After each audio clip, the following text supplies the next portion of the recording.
Hello, hello, hello. Hang on, I'm reading something real quick. Hi. Welcome, my beautiful blossoms, blooms, and buds, to the fifth. Let me see. Which one is this? The fourth one. The fourth live stream of Peach Blossom Debt. I am super excited for this. And I am also Rosebud Reads. This is my book garden, and I mean, technically my basement, but we do what we can. Oh, hi, Cookielicious. How are you doing? Hopefully good. I don't know if you live in the United States, but if you do, happy almost 4th of July. But yeah, suffering from tinnitus. Oh, that sucks.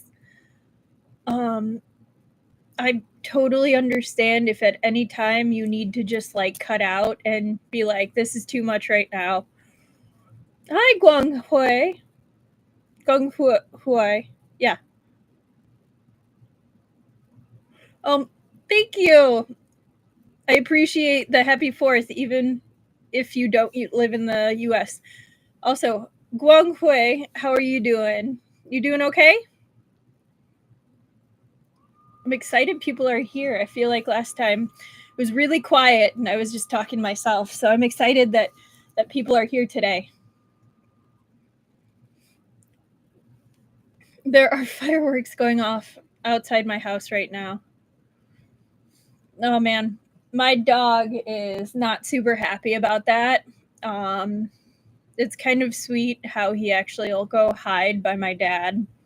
Usually he's in my room stealing my bed, but when there are fireworks, he like goes and like hides by my dad, which I think is really sweet. Like I feel bad for him because like he's scared, but yeah. I'm glad you're also doing good, Guanghui. But yeah, official stuff. So I do not own Peach Blossom Debt. I have no part of the publication. I don't make anything from this. I don't have advertisements. It's just me in my basement. The only that sounds so sad. The only thing that I do own is the physical copy in front of me and my time. This is a very chill stream, if you couldn't already see, which I mean, I enjoy it, but I know some people don't. And if it's not your thing, that's totally understandable. But yeah, maybe see, you might enjoy it. I think that's pretty much it. Oh, I'm going to have to show you guys on Monday because we're doing our next stream on Monday, not Tuesday this time, because I have some stuff on Tuesday that I need to do. Well, actually, we might have a second stream on Tuesday. We'll see. Right? Oh my gosh, he is so beautiful in the background. I managed to get him on sale, and that's kind of the reason that he's here right now, because I could not buy him full price. But yeah, no, he is thriving in the background. But I actually will be going to a Renaissance fair that's vaguely near me. It's going to be a drive, but my niece is visiting, and so she was insistent we make mushroom hats. So next time I will happily show you all the mushroom hats that I created over basically an entire day. It ate my day, but it was worth it. She's super excited. I'm excited. But yeah, that'll be my exciting thing to show you all on Monday. We'll see about Tuesday, but I'm not going to be able to do a Thursday stream this week. And I try to do at least two a week because otherwise it's a lot of time in between. But yeah,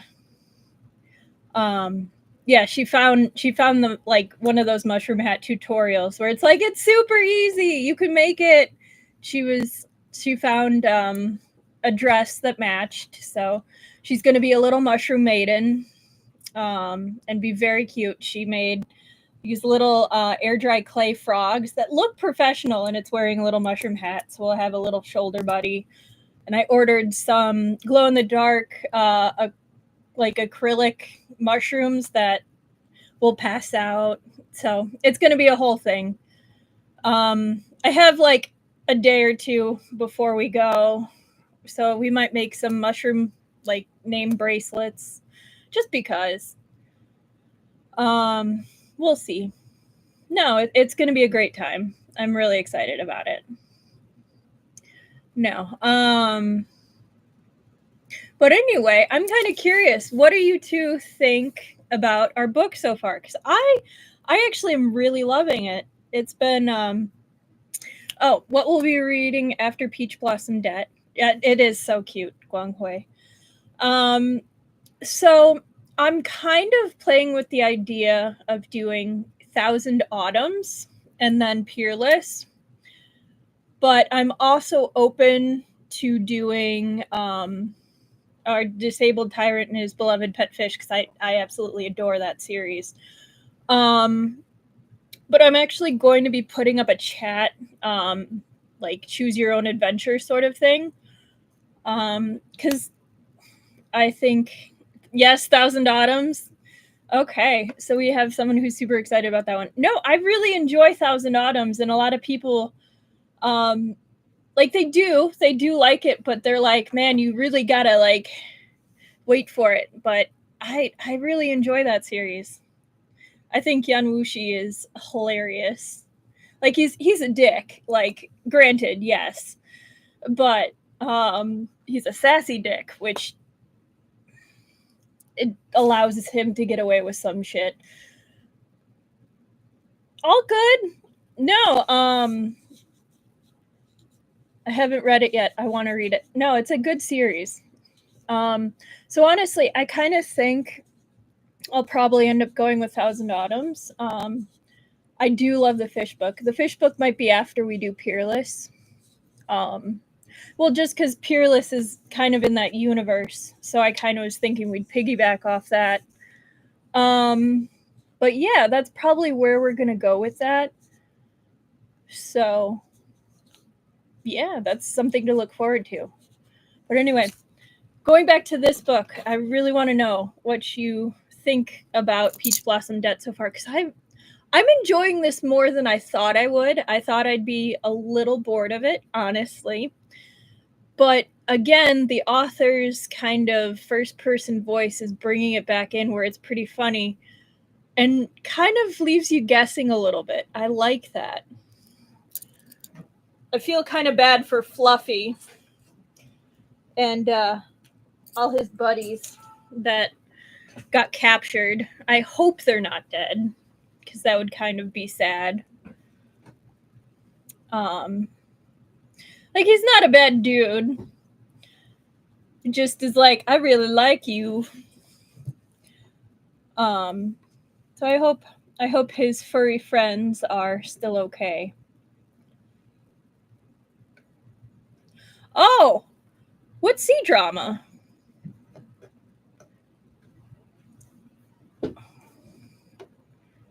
I'm glad you like it, first of all, Cookielicious. But like, I'm kind of curious what C drama was plagiarizing Peach Blossom Debt.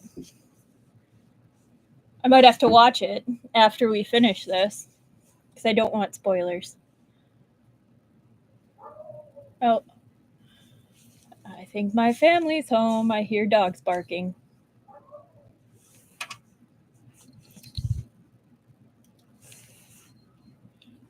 10 miles of peach blossoms. I'm gonna write that down real quick.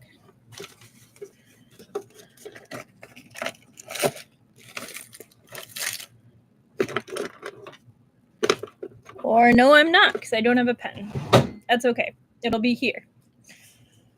But yeah. Very cool. I will have to check that out. Yeah, that's fine. No, it's totally cool. You might be a little confused because instead of being like the second prince or like young lord, he's now in the body of a monk, and not a very nice looking monk, kind of an old monk, like 40s ish, with a beard. He was very unclean, and then he kind of cleaned up. But they have reconvened with both of the other protagonists, Tianshu. Like he's still chilling with Hengwen. I agree with you, Cookielicious. Like it, first person point of view is not my favorite, but this author does a good job of it, which is very hard to do. And it's totally okay that it's not your favorite. More than okay. Also, we had kind of a moment with Hengwen where we admitted that we kind of have feelings for him. Like it was or have feelings for someone. And I will be very surprised if it's not Hengwen. So we're not as oblivious to all his everything as it potentially seemed like. But yeah, both of our unfortunate star-crossed lovers, Tianshu and oh gosh, what's the other one? Ruoyan and Shan Shengling. So they're human doubles, have reunited. Ruoyan was sick. We healed him. Shan Shengling was captured by Fluffy, the fox that's kind of trying to court Hengwen, and was in his cave, and someone came and helped him escape and either captured or killed. It didn't sound like killed, more like captured. All the other beasts or demons, creatures that were hiding there. So except for like a cub kit, that's very sad. And of course, Fluffy is understandably upset along with the kit. But yeah, we had a woohoo steamy moment where they accidentally saw Ruoyan and Shan Shengling entwined together, about to stir up a storm under the sheets. So they left very quickly. They were thinking like, oh, they're gonna catch up on what's been going on, etc., etc. No, they were about to bone, so they left very quickly.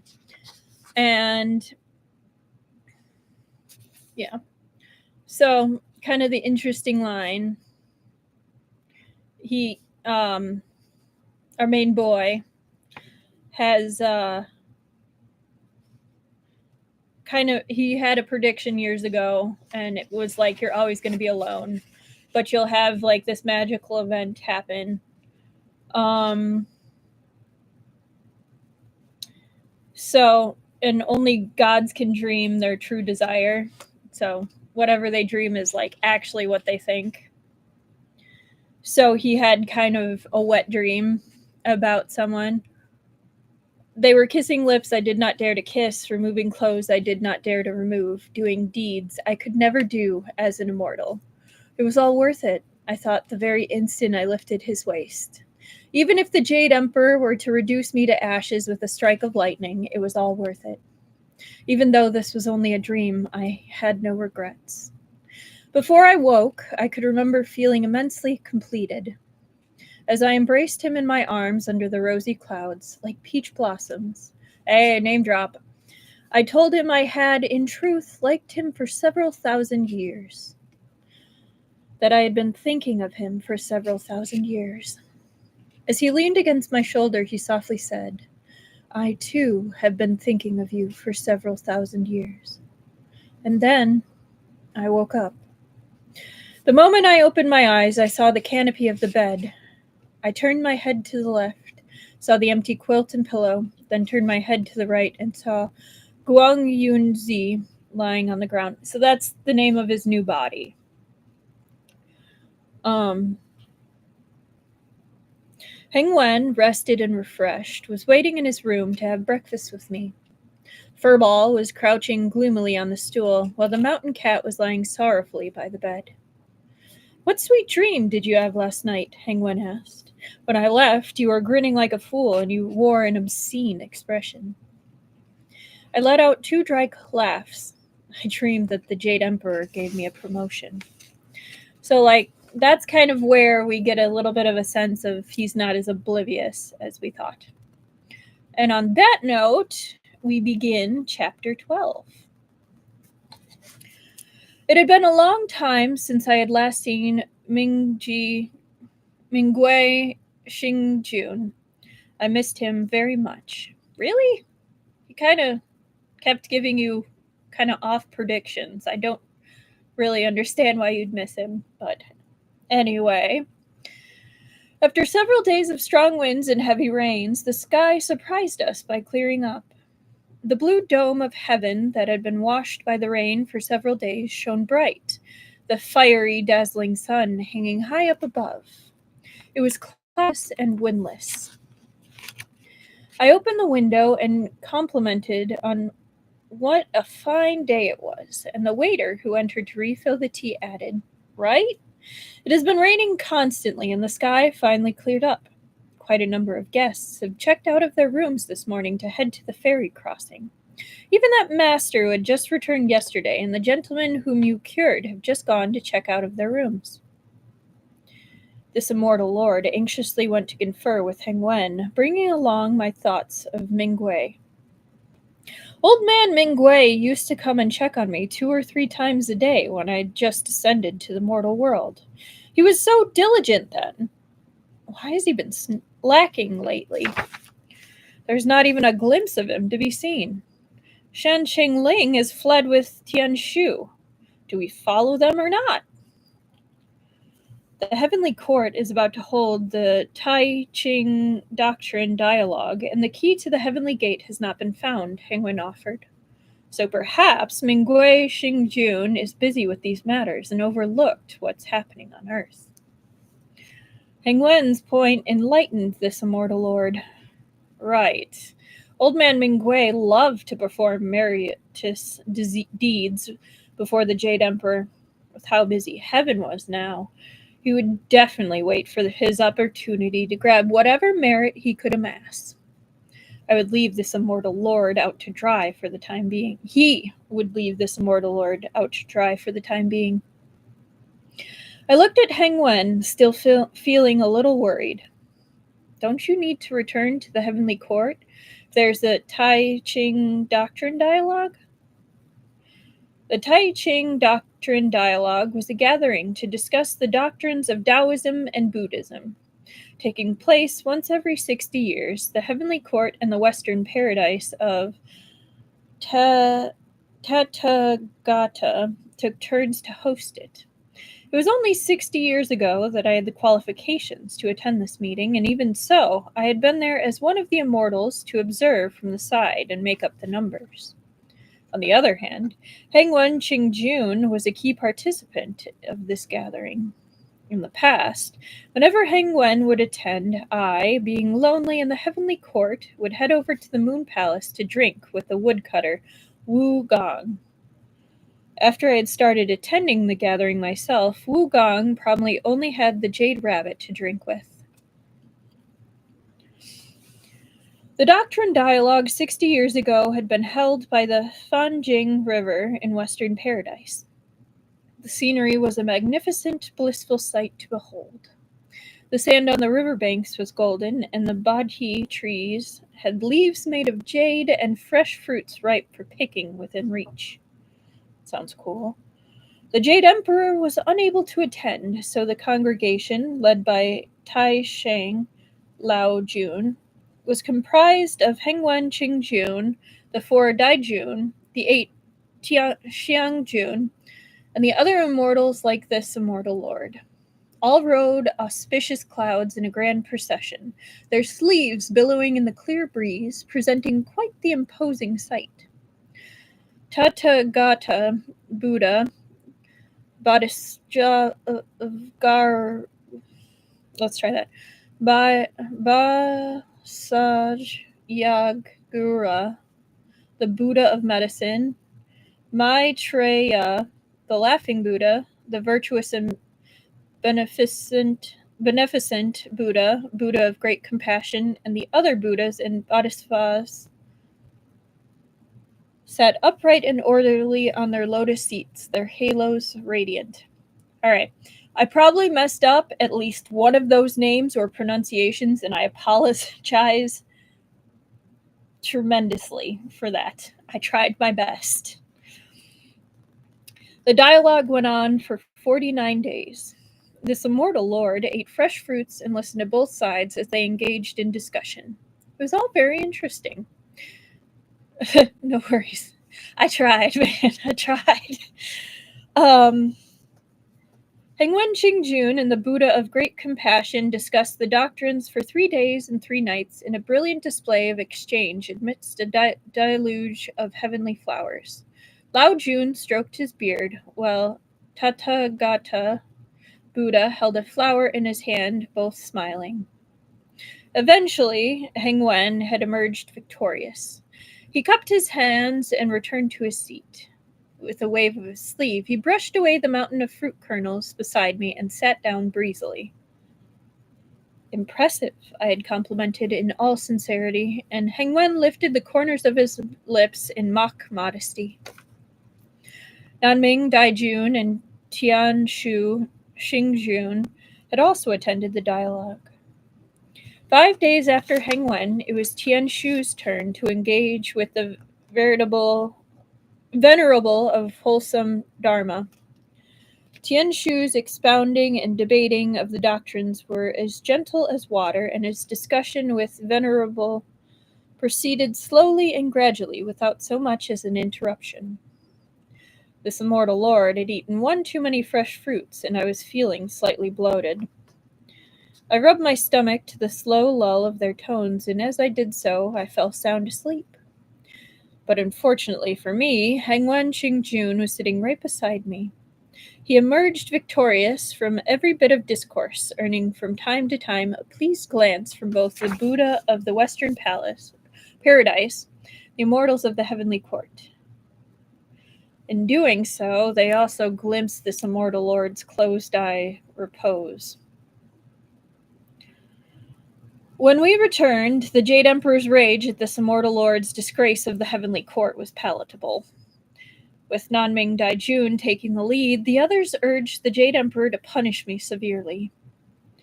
Hengwen, Donghua Dijun, Baihua Lingjun, Tai Bai Xingjun, and some others interceded on my behalf, so the Jade Emperor summoned Tianshu Xingjun before the steps of his throne and asked, Song Yao Yuanju was fast asleep while you were expounding the doctrines. So in your view, how should he be punished?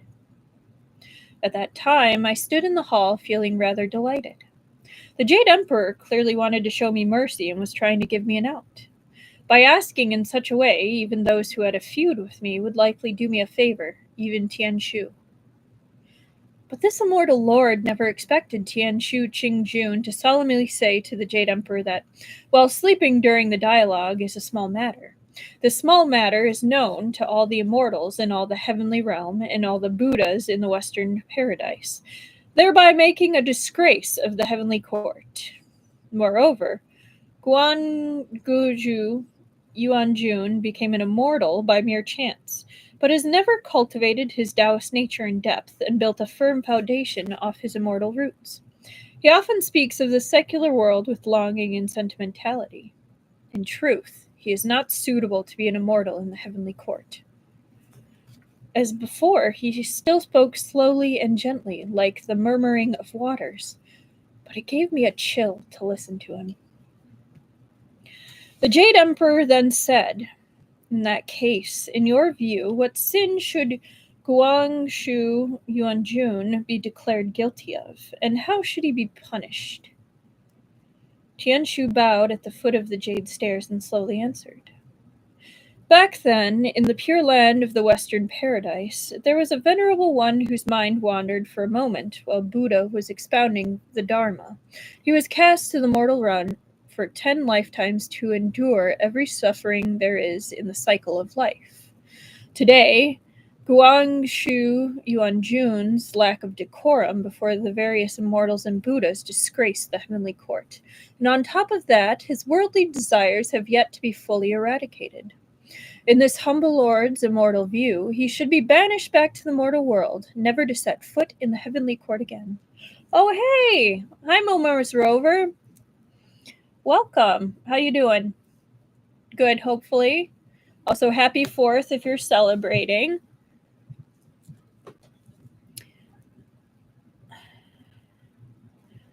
His words were like 5 strikes of lightning crashing down right on my head, each blow so hard that it rendered me dumbstruck and frozen stiff. Oh, I'm glad you're doing pretty good. Thank you. Hengwen stood a step towards the front of the hall. To think it is such a great sin. In that case, this perpetrator has to step forth and confess to my wrongdoing, lest the Supreme One wrongfully punish Song Yao Yuanju. The Jade Emperor naturally had to ask why, and Hengwen grinned as he lowered his head and answered.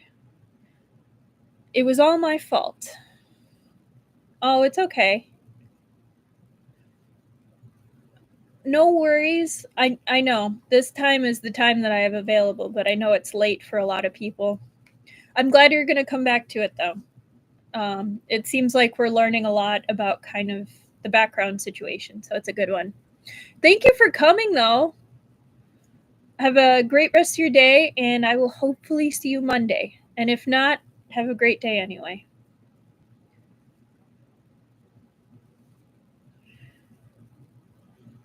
Okay. The Jade Emperor naturally had to ask why, and Hengwen grinned as he lowered his head and answered. It was all my fault. Before the dialogue, I had a bet with Guangshu Yuanjun. I've always made light of Guangshu Yuanjun for chancing on immortality and his lack of proficiency in the art of Taoism.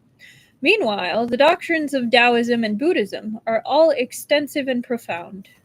To put it blasphemously, I occasionally find them dry and dull each time I listen to them.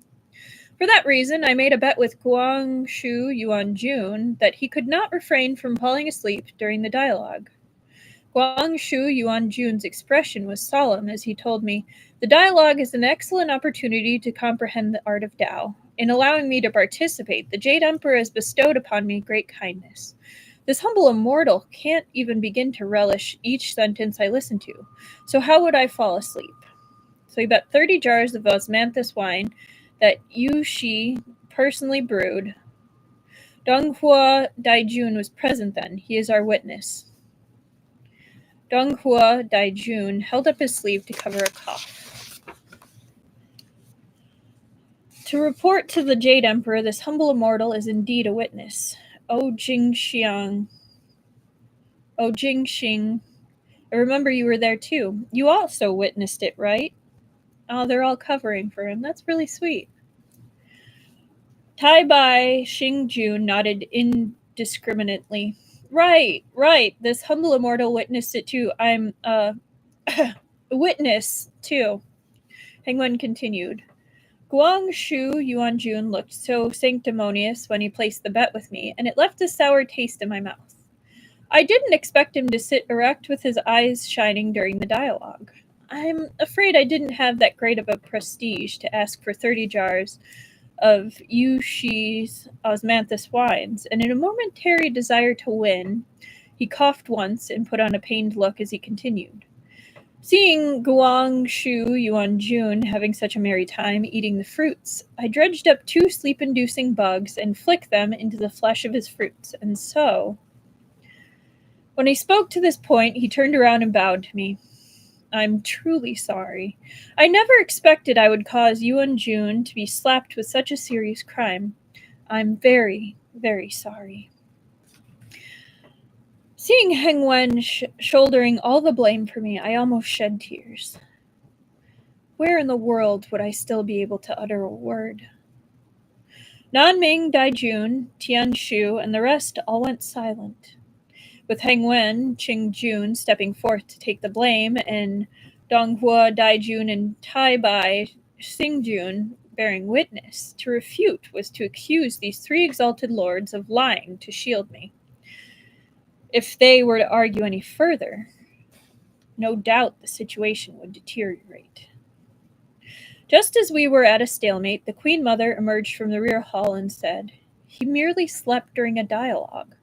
While it is admittedly a breach of decorum, I don't think it is that serious of a crime. The doctrines discussed during dialogues are profound. Even I occasionally find it tiring, let alone Song Yao.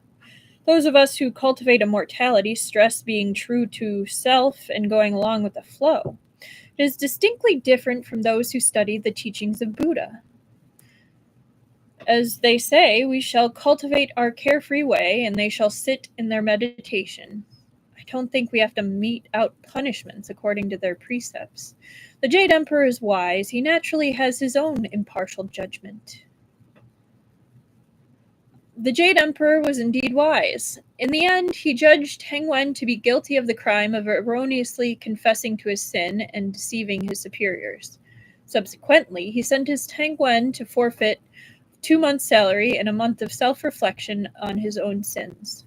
Donghua Dijun and Taibai Xingjun were guilty of covering up for me and deceiving their superiors, so they had half a month of salary forfeited. Meanwhile, this immortal, having breached decorum by falling asleep during the dialogue, had to self-reflect for 2 months. The Jade Emperor said, "Considering that you would have wiped out your money paying the penalty for Hengwen and Donghua Xingjun, shall not forfeit your salary." I extolled the Jade Emperor aloud for his wisdom and magnanimity. The Queen Mother drawled with a ghost of a smile, "Hold on. I've heard that a certain immortal has also claimed by the Fanjing River that Tathagata is truly generous to allow his fruits to be eaten as one pleases, unlike the Queen Mother in the heavenly court. So stingy that she even had the heavenly soldiers guard a few peaches. I wonder if you've heard this, Song Yao Yuanju." I let out a dry laugh. And so this immortal lord watered the peach trees in the Queen Mother's peach of immortal garden for half a year. He was caught gossiping. And he was like, "Oh, ha ha, ha ha, just kidding." "The dialogue, huh?" Hengwen said. "We'll talk about it again when the time comes. One day in heaven is 1 year on earth. By the time the dialogue rolls around, perhaps our businesses here will already have been done, and we will have returned to the heavenly court." I considered the point and sighed in agreement. A moment later, I reconsidered and my alarm returned. It would be terrible if Mingwei became too preoccupied. He could forget all about us for 4 to 6 hours. Hengwen yawned. "There's nothing to worry about. Just do as you please." "Right," I concurred. "If anything goes awry, I can just plead ignorance and say I had no other option since Mingwei didn't tell me a thing. In any case, I don't have to take responsibility." The fox looked up from the chair at the corner of the table, cast a glance at me from the corner of his eyes, and let loose a disdainful snort. "This immortal lord shall not quibble with the likes of him." I stood and looked out the window with my hands behind my back, pacing a few steps. "You better follow Nanming and Tianshu," Hengwen suggested. "You still have to tail them whether Mingwei returns or not." So, half an hour later, I hoisted my entire set of fortune-telling Daoist priest get-up over my shoulder and strode out of the riverfront inn with Hengwen in tow. Hengwen set a gold ingot on the counter, pulling a smile from the innkeeper that was as bright as the sun on the hottest day of summer, as he very solicitously and personally saw us to the doorway. The fox and the mountain cat both wanted to tag along. Feeling compassionate towards the weak, this immortal lord allowed it. The mountain cat lay on the rattan rack on my back. I initially intended to leash the fox to a rope and lead it along, which I felt was appropriate, but the fox glared at me with bloody red eyes, looking all imposing like a gentleman who would rather die than be subjected to humiliation. Seriously? You sure didn't remember you were a man earlier when you were shamelessly gazing at Hengwen with that veiled intent? So, if he actually is kind of, got feelings for Hengwen, his, slight animosity towards this fox kind of makes a little more sense.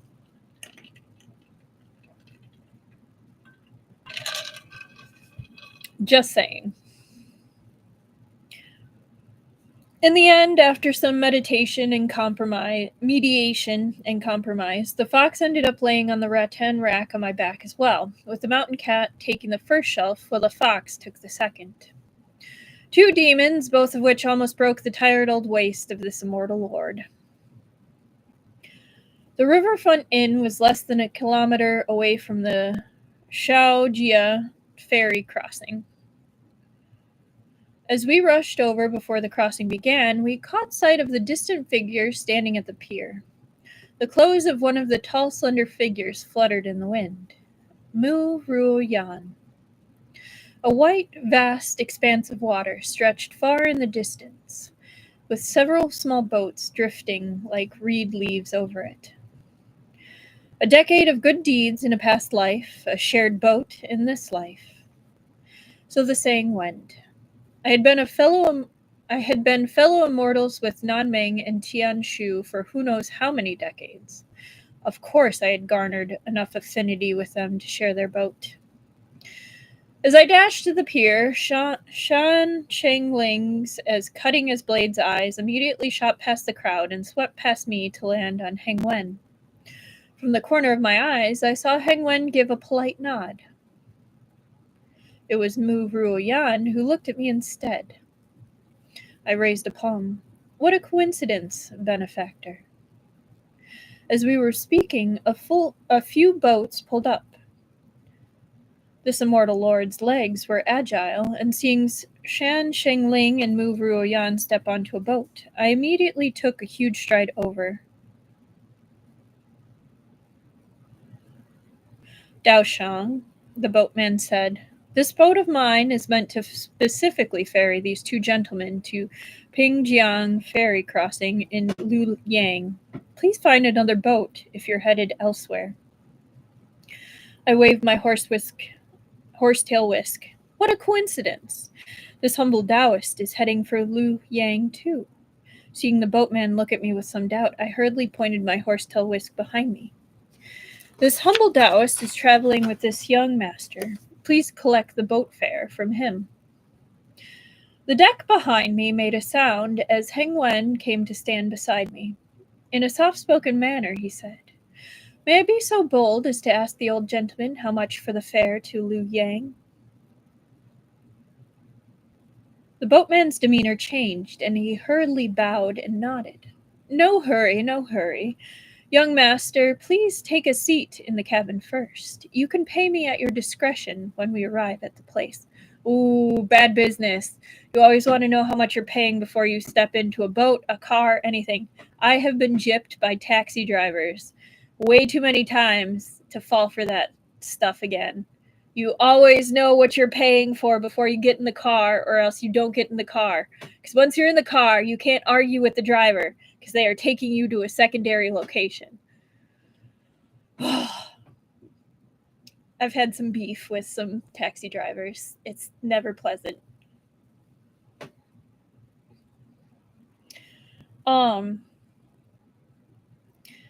I stood by the cabin. Hengwen can pay, but, like, still, it's just better common sense to just know what you're getting into.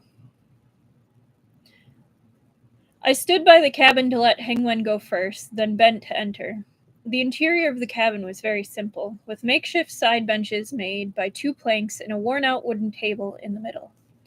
Shan Shengling and Mu Ruoyan were seated on one side, so Hengwen and I went to the other. I rested my black banner against the table and was just about to set down my horsetail whisk when I saw a movement out of the corner of my eyes.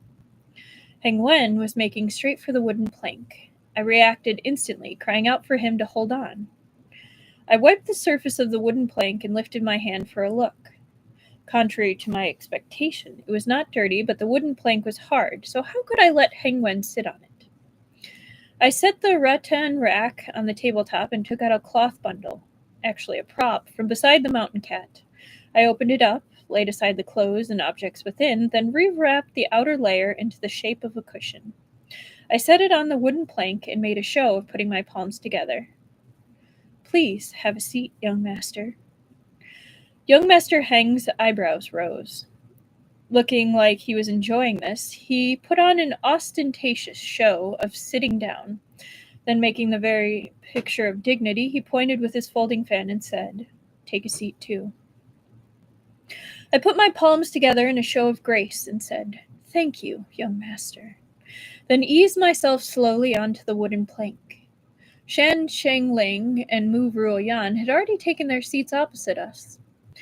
I looked at the fox and mountain cat somewhat worriedly, fearing that these 2 demons could not refrain from lunging at Shan Shengling in vengeance.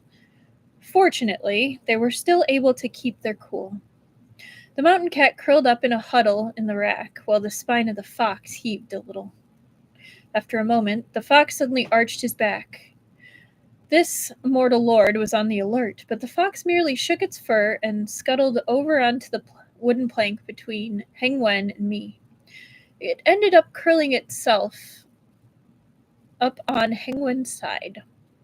And so, Hengwen and I and Shan Shengling and Mu Ruoyan looked at each other from across a worn-out table.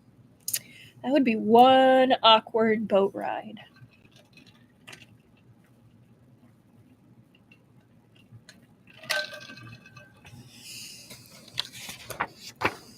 Okay. Chapter 13. There were 5 men maneuvering this boat. The boatman from earlier helmed the bow. A pair of young lads rowed at the bow and stern, respectively. The boat sailed briskly, its hull swaying. A breeze carried the damp river air into the cabin. Mu Ruoyan sat upright on the wooden plank, his clothes fluttering slightly, but his expression was a little strained. Nanming really was inhumane.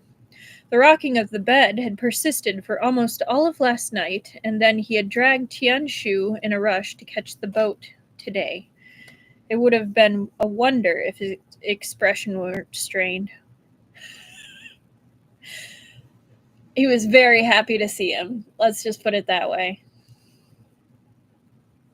I finally understood why Mu Ruoyan could be in such ill health, even as the young master of the Prime Minister's residence. In all probability, he had Nanming to thank for tormenting him thus. Then again, it was because Tianshu loved to be tormented by Nanming that he ended up in this state. I would liken this pair to Xiao Yu and Hong Gao. Hong Gai. One was willing to give a beating, and the other was willing to receive it. Mu Ruoyan and Shan Shengling. These 2 names were connected with a red thread of fate, as thick as a finger. So how could Tianshu not be willing to be tormented by Nanming? Shan Shengling's voice suddenly said, "Are this fox and mountain cat both reared by the young master? The 2 seem to be rare beasts indeed." Shan Shengling, feeling lonely during the journey, had started to strike up a conversation. Hengwen smiled, and I said, "Thank you." Shan Shengling continued. Is the young master also headed for Liu Yang? That's right, Hengwen answered. I heard the scenery in the southern commandery is beautiful, and so wish to have a look. The situation was pressed the day before in the Prince of Eastern Commandery's manor, Shan Shengling said. If the young master doesn't mind, after arriving at Liu Yang, please do me the honor of coming to my humble residence for a chat and allowing me to play the host. It's very kind of you, Benefactor Shan, I said. Although Furball was all huddled up as it listened to Shan Shengling and Hengwen's exchange, the hackles on its neck were raised.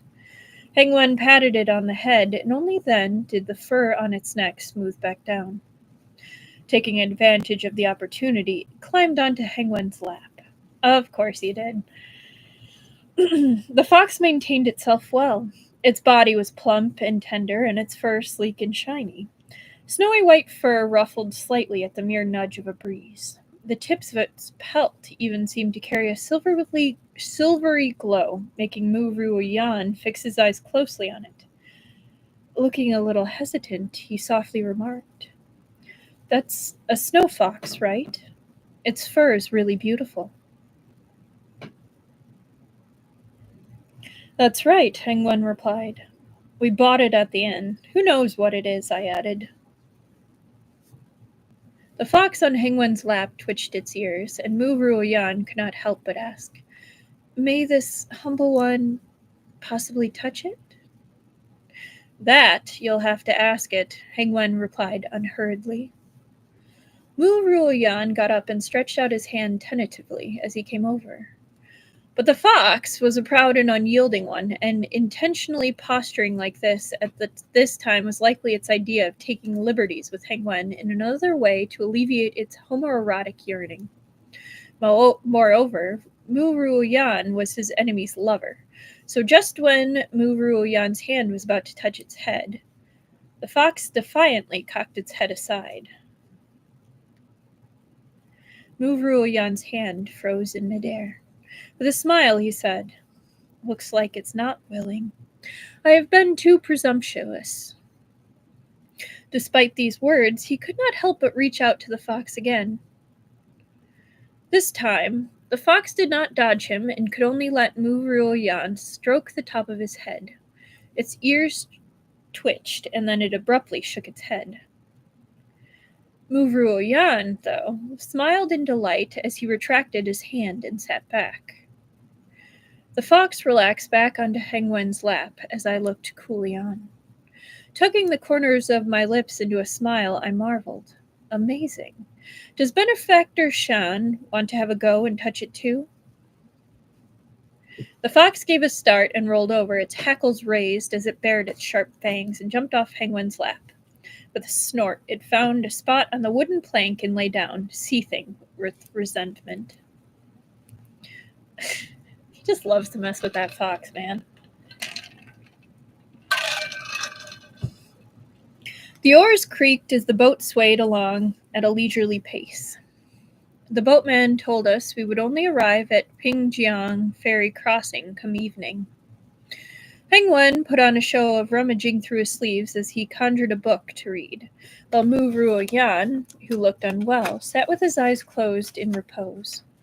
That left me and Shan Shengling to look at each other. He fixed his gaze on the scenery over this immortal lord's head, and this immortal lord, too, looked at the scenery over his head.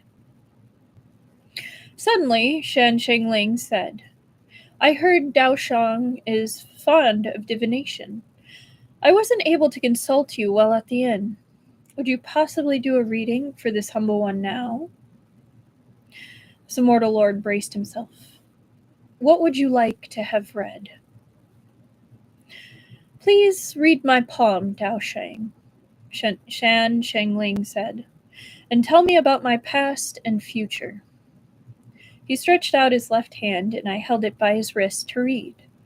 His past and future had long been written in the book of fate by old man Mengui, all of which this immortal lord had committed to memory. I closed my eyes partially. Benefactor Shan's palm lines are peculiar. There are many things in your life that differ from the common person. Separation from parents and siblings at an early age, much hardship in your youth. You are destined to drift from place to place all your life. In addition, I cut myself off midway and put on a hesitant look, hemming and hawing. If Dao Sheng has anything to say, please just say it, Shan Shengling said. Benefactor, I said slowly, you have an ominous fate. It's a fate that will jinx others and bring them down. Your parents and siblings, your friends and kin, all of them will be implicated. On top of that, you are destined to have no descendants. There will be no marriage in this life, only a doomed romance. Mu Ruoyan, who had been sitting with his eyes closed, suddenly furrowed his brows and his body seemed to tremble. I continued. In addition, there will be a great calamity in store for you in the near future. Signs of it are already vaguely showing. This is no catastrophe to bat an eye at. Benefactor, you must tread with caution. It would be a miracle if a calamity personally arranged by the Jade Emperor turns out not to be a great catastrophe, and the one creating this adversity for you is this immortal lord. Shan Shengling's eyes gleamed. Oh? Then does Dao Sheng have a way to avert this? For an instant my compassion was evoked, and I decided to imitate the ways of the Buddhas in the Western paradise. Give Nanming a chance to pull himself from the brink while he still could. Let him repent for possible salvation. Benefactor, if you are able to lay down your blade now and head into the mountains alone to cultivate the Tao, it would still be possible to ward off disaster before it's too late. After several decades of cultivating the Tao, you may be able to see the light at the end of the tunnel. Shan Shengling laughed long and hard. Thank you, Dao Sheng, for your advice. He raised his brows. If I may be so bold as to ask after Dao Sheng's honorable age, where you've been cultivating the Tao all this time? Stroked my beard. This humble Taoist is 48 years of age and has been roaming the world all this time with no fixed place to call home. Shan Shengling set an ingot of silver on the table. This is the monetary reward for the divination, a token of appreciation for troubling Dao Sheng. I rested my eyes on the ingot of silver and plastered on a fake smile. Benefactor Shan, there's no need to be so polite. It's due to our good affinity that we are all traveling on the same boat. The reward is not necessary. Dao Sheng, please do not decline, Shan Shengling said. It's only right and proper to pay you for the reading. Please, accept it. I let out 2 dry laughs. In that case, thank you. Then I reached out to grab the silver ingot and kept it in my sleeve. Hang on. It looks a little high. There we go. I feel like you can actually see my face. After going on and on for so long, I was a bit parched. I fished out a water gourd from the bottom of the rattan rack and was about to uncork it when I looked up to see Mu Ruoyan looking deeply fatigued, his lips blanched white and dry. Nanming had made Tianshu catch the boat and be on their way without clean water or dry rations. He could endure it, being the strong man he was, but how could Mu Ruoyan hold up to such a torment? Inwardly, I shook my head. Sooner or later, the body that I had nursed back to health was going to crumple apart from Shan Shengling's torment. Holding on to the water gourd, I hesitated for a moment, but eventually I could not bear to see him in such a state. This humble Taoist has some clean water here. Would both benefactors like some? Shan Shengling voiced his thanks and asked the boatman for a teacup. Poured half a cup and took a sip first before handing it to Tianshu. Tianshu took a couple sips, color returning as he thanked me. I hastened to deflect his thanks and took up the gourd to pour myself a mouthful. Suddenly, Tianshu's face froze over, eyes fixed on the rattan rack between us. I lowered my head for a look and got a little fright too. The mountain cat was hugging the bamboo tube for divination telling, the very same one that this immortal lord had once given to Mu Ruoyan. I always kept that bamboo tube in my traveling bag, and upon arrival at the inn had conveniently set it on the table. For some reason, the mountain cat spirit had taken a fancy to it. It would not do for this immortal to be staring daggers at a child over a bamboo tube, so I had simply turned a blind eye whenever the mountain cat hugged and played with it. The mountain cat was so taken with the bamboo tube it had refused to let it go. Subsequently, it had stuffed half a tube of dried fish in it. It was perhaps out of hunger and boredom from our half-day's ride that it had dragged the tube out of the rack. It was now partially cradling it, lying flat on its side under its stomach with its left paw pressing down on the tube. Its right front paw, on the other hand, was digging out the dried fish it had hoarded. Surprisingly enough, Mu Ruoyan recognized that bamboo tube. His body slowly started to relax after the initial shock. Despite a distinct lack of expression on his face, he continued looking at that tube. Seeing his unwavering gaze on itself, the mountain cat's spirit shrunk back and timidly cried out with a meow. Mu Ruoyan's eyes seemed to twinkle.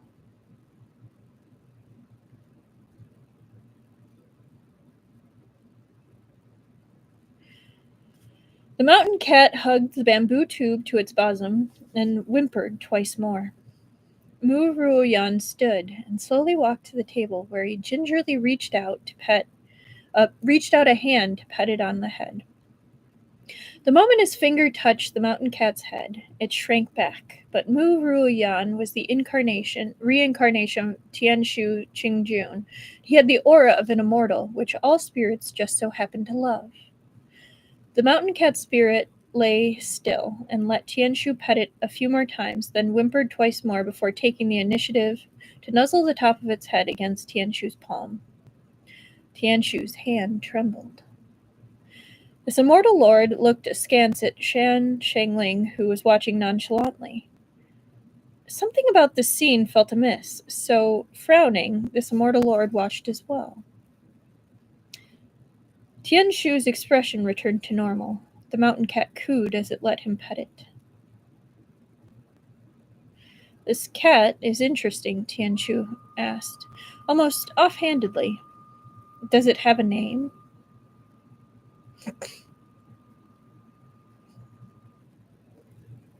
"This cat is interesting." Oh, I just read that. "Yes," I blurted without thinking. "Its name is Aming." Hengwen rolled up the book in his hand and tapped it against his palm. It suddenly dawned on me. Tianshu couldn't be treating the mountain cat as Lisa Ming, could he? His imagination wouldn't stretch that far, would it? With a dry cough, I said, "This mountain cat was caught by the waiters when it was stealing dried fish at the inn. We redeemed it together with the fox. Haha." Mu Ruoyan uttered an "oh" and petted it on the head again before returning to his seat on the wooden plank. Once again, he closed his eyes. The mountain cat mewed once and then continued its bold dig for fish. As the setting sun cast its red hue over the river, the boat docked at the Pingjiang ferry crossing. The banks of the crossing made a grand sight. A squad of fully armored soldiers and horses, standing guard, kneeled to Shan Shengling, welcoming their general with the utmost respect. This was the General Shan of the Southern Commandery's territory. A soldier led a fiery red steed to the great general, and kneeling, asked him to mount it. The great general politely cupped his hands at this immortal lord and Hengwen, and flipped onto the horse. Shan Shengling's subordinate had some conscience, at least, having brought along a horse carriage for Mu Ruoyan to sit. Mu Ruoyan very politely bade us farewell, along with a "until we meet again." Didn't they offer to host him? Like, at least Hengwen? Like, they literally just offered. Or am I going crazy? I raised my palm in farewell, bidding Benefactor Yan to take care, with the promise that we would meet again, fate willing. Mu Ruoyan then said, "Dao Shang should already know that this humble one is Mu Ruoyan, so there's no need to address me by my fake surname in the future." And so I once again told Benefactor Mu to take care, that we would meet again should fate decree. Mu Ruoyan turned and climbed into the carriage, and the entire procession of people and horses galloped away, leaving trails of billowy dust in their wake. Standing at the intersection, I said, "I wonder how far it is from here to Luoyang City." Fanning himself, Hengwen said, "There's a tea booth ahead. Let's head over for a cup of tea and ask about it." "After sitting in the boat for an entire day, you must be tired," I asked Hengwen in a hushed tone. "Can you still hang in there?" Hengwen frowned, sizing me up and down, then tapped me on the shoulder with his folding fan and sighed with concern. "Oh, wake up. Tianshu is long gone." The laugh I gave him was wry. We asked for directions at the tea booth, hired a horse carriage by the roadside, and entered Luoyang City after dark. The horse carriage went all the way to the best inn at Luoyang. We dismounted and booked two of the most deluxe rooms. By the time we were done washing up, the beds in the rooms had brand new pillows and bedding all spread out, and the brand new pot on the table held the finest tea, all brewed and ready. I threw Guangyunzi's body to the other room and had Furball and the Mountain Cat keep him company while I took my pillow and quilt to the room next door. Hengwen was drinking tea at the table. I spread out the quilt and said, "You must be tired. Go to bed soon and get some decent rest." Holding on to the teacup, the corner of Hengwen's lips twitched. "Your mind must have short-circuited sitting in the boat the whole day with Nanming and Tianshu. Look at how mushy your words are." I could only let out another wry laugh. As soon as it had left my mouth, a sudden laugh, clear and loud, entered the throng. Exactly. So mushy, I'm cringing. Oh, I guess Ming Gui is back. That, or we have a new character. Golden light sparkled where that voice had landed, and two figures flashed into being. Well, we have at least one new one. The one in the lead wore a robe of cloud-patterned brocade, with a beautiful jade crown on the top of his head. Oh, Lan Wanji! Not quite. He was all smiles as he greeted, "Hengwen Qingjun, Song Yao Yuanju. How have you fared on this trip in the mortal realm? I just so happened to be passing by, so I came to see you both." My eyes nearly welled up with tears when I saw him. It was like seeing Mingwei. This was an old friend of this immortal lord, the exalted lord who had taken the key to the northern heavenly gate and thrown the heavenly court into mayhem, Baihua Lingjun. The one behind him, however, gave this immortal lord a bit of a headache. He was dressed in a prim and proper official outfit the color of rosy clouds, his hair tidily secured with a hairpin, keeping a straight, fastidious face with nary a hair out of place. He first greeted this immortal lord, then bowed to Hengwen. "Qingjun, this humble immortal has come to the mortal world because there are important documents for Qingjun to personally read over." The various immortal officials under Hengwen, from the two Kuai Shing to Wen Chu Ching and Wu Chu Ching, were all pretty decent. Only the immortal in charge of files and archives, Lu Jing, was a pain to deal with. I am getting a workout with all these names. Oof.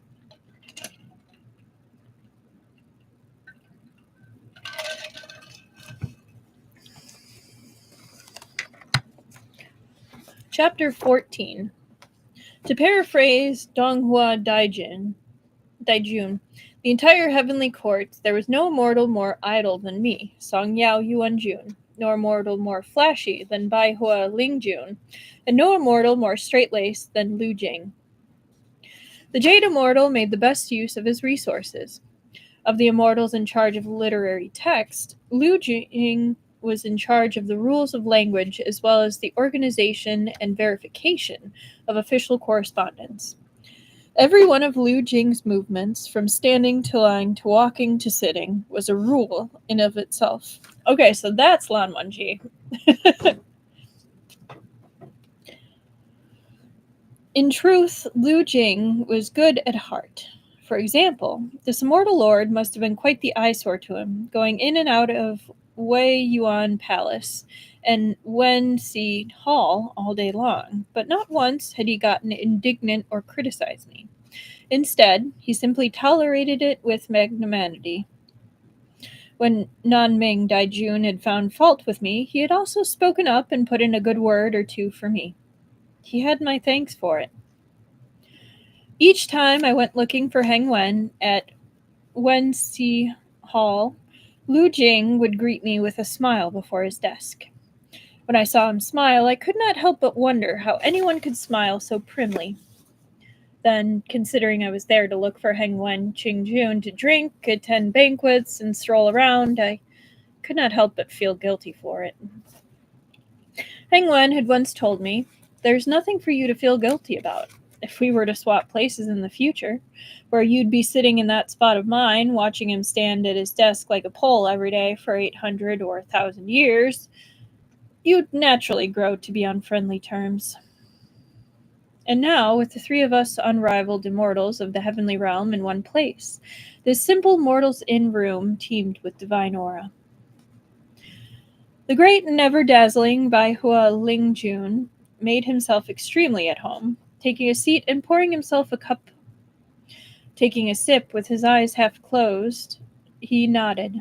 Tea of the mortal world is unrefined, but tasty. Lu Jing presented a neat square cloth bundle wrapped around an equally neat square stack of official correspondence within. He set the pile before Hengwen, conjured a brush and inkstone, rolled up his sleeves, and prepared the ink. All this so Hengwen could read the official correspondence now. Baihua Lingjun flicked his cup and sized up the guest room. The buildings in the mortal world are simple, but they have their own charm. Out to descend more frequently. Try them out. Hengwen set the teacup in his hand far aside, straightened his clothes, sat upright, and picked up one official correspondence at random. Dragging out his words in a drawl, he said, "By all means, go ahead and try them in the mortal world. Did Lu Jing not tell you, by the way, that the heavenly court is now in mayhem because the northern heavenly gate can't be opened? A day or two on earth is merely a blink of an eye in heaven," Baihua Lingjun said. "There's no need to rush. I've always been one to value friendship, so I surely must make the detour to drop in on my two fellow immortals." Thank you. I'm honored," Hengwen said with a laugh. He opened the letter and focused on reading it. With his right hand, he picked up the fine brush and dipped it in ink. I could no longer hold myself back from saying, "It's late today. You should sleep first. Can't you read it tomorrow?" "Yuanjun," Lu Jing said, "these letters must be read and reviewed before the scheduled hour. Each and every one of them affects the literary pulse in the mortal world. It must not be delayed." He said it so sternly and solemnly that all this immortal lord could do was shut up. Hengwen lifted the brush and wrote a few lines on the letter. After a brief pause, he set the brush back down and closed the letter. "There are dozens of official correspondence," I said. "Oh, he picked up a second one," I said. "By the time these are all reviewed, it'll be dawn.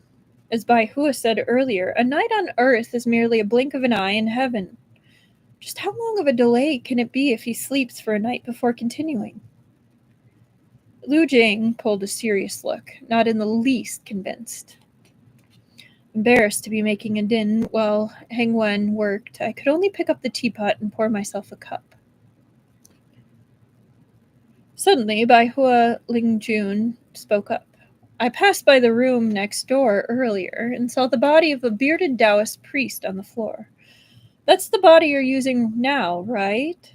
Hengwen Qingjun sure has good taste. I was not expecting that. Despondent, I said nothing. Bai Hua Lingjun drank a mouthful of tea and continued. The two demonic beasts at the side are pretty decent too. Bai Hua Lingjun had a very bad habit of collecting rare beasts.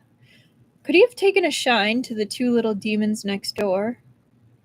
In all likelihood, he had set his eyes on the fox. With a wry laugh, I said, "It was all by chance that they tagged along with us. That fox is a snow fox, but its cultivation is average. A snow fox is not a rare species, or is it?" This immortal lord remembered that Bai Hua Lingjun's residence had plenty of foxes, from one-tailed to nine-tailed, and all kinds of coat colors. The color of that snow fox is fairly pure, but it's indeed not a rare species. That mountain cat seems decent to me. He set down the teacup. I feel I may like to bring it back to the heavenly court. This immortal lord was astonished. I knew Bai Hua Lingjun's tastes had always been distinctive, but I had never expected them to be this particular. With a feigned laugh, I said, "If you want one, you can ride a cloud out now to any random mountain, and you'll get your pick of something similar." With eyes half shut, Bai Hua Lingjun shook his head. You've no idea. You've no idea at all." I inquired. "I can't tell you. I can't," Bai Hua Lingjun answered in a faraway tone. I stared and said nothing. Each time Bai Hua made a trip to the Western Paradise, he would say something enigmatically like this for several days, but once the whiff of the Buddha on him had dissipated, he would naturally revert to himself. The whiff of the Buddha. Oh my goodness. That's one way to put it.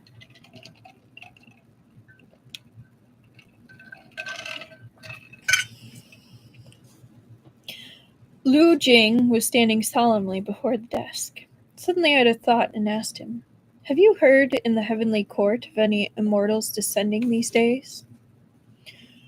Other than Qingjun, Song Yao Yuanju, and Bai Hua Lingjun, the various immortals have been present for the morning call at Lingxiao Palace every day, Lu Jing answered. In that case, are any of the non-attending or non-salaried immortals missing from the heavenly court of late? I pressed. This humble immortal doesn't know about the ones who don't attend court sessions. I was not expecting to hear any "I heard that" rumors from Lu Jing's mouth, so I had little choice but to drop it. The immortals who attended the court sessions at the heavenly palace were all present. Then who among those non-attendees or non-salaried immortals could have saved Nanming? Meanwhile, Hengwen was already done looking over several official documents, although there was still a tall stack left to go. I refilled the tea in his cup. Bai Hua Lingjun, on the other hand, covered his mouth to yawn, then looked all around him. Song Yao, which of these two rooms is better to rest in? It's been many days since I last had a moment, and seeing the bedding and curtains in this room is making me a bit sleepy. Bai Hua Lingjun put on a phony act of asking, but his eyes had already drifted to the large bed behind Hengwen, where his gaze lingered. This immortal pretended to ponder the quest and said nothing. Eventually, Bai Hua Lingjun said, "Or this lord could just rest on this bed. I won't take up space when I sleep, so I'll sleep inside. Qingjun, once you're done reading the official correspondences, you can just sleep on the outside." As it happens, there's another bed in the room next door for Song Yao and Lu Jing to sleep on. He yawned again and made to get up. Bai Hua, I spoke up. You have not slept for many days, and both of them are here reading official documents with the lights blazing. I fear you won't get a good rest. It's fine, Bai Hua Lingjun said.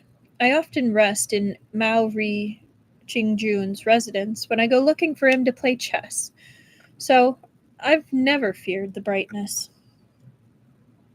But this room is not as quiet as the room next door, I said. Besides, that mountain cat is there too. Don't you want to go and take a look at it? Bai Hua Lingjun beamed. As expected, Song Yao knows my heart like a soulmate. In high spirits, he passed through the wall to the room next door. I could only follow him, but before that, I turned back and nudged Hengwen's teacup towards him. Drink some tea while I go and keep an eye on Bai Hua Lingjun. I'll be right back. All right, Hengwen said, without even looking up. The tip of his brush paused, then he set down the brush, closed the letter, and started on the next one. We love an effective king. I passed through the wall to the next room. The fox was coolly eyeing Bai Hua Lingjun with its body half raised. Meanwhile, the mountain cat was huddled into a ball, sleeping soundly against the fox's back, a pillow under its belly. Bai Hua Lingjun stared covetously at the mountain cat, who surprisingly remained totally oblivious. The fox arched its back, stood, shook its fur, and leaped to the ground, where it transformed into its human form. The fox discerned the situation. The immortal aura on Bai Hua Lingjun was overpowering, so he instantly knew that this was an exalted lord. He respectfully lowered his head and greeted. This humble demon is Xuan Li. May I know which of the exalted lords in the heavenly court your esteemed self is? The commotion woke the mountain cat. It opened its drowsy eyes and looked blankly around. Upon spotting Bai Hua Lingjun, it gave a start and shrank into a ball, trembling. Bai Hua flashed an affable smile. Don't be afraid. This lord is Bai Hua Lingjun of the Heavenly Court. I just so happened to have finished a job and dropped by to pay my fellow immortal friends a visit. I'm not here to subdue demons. He approached the bed as he spoke. Acting natural, he set his hand on the top of the mountain cat's head. The mountain cat trembled all over and shrank into a smaller ball. Petting it, Bai Hua smiled. How obedient! How obedient!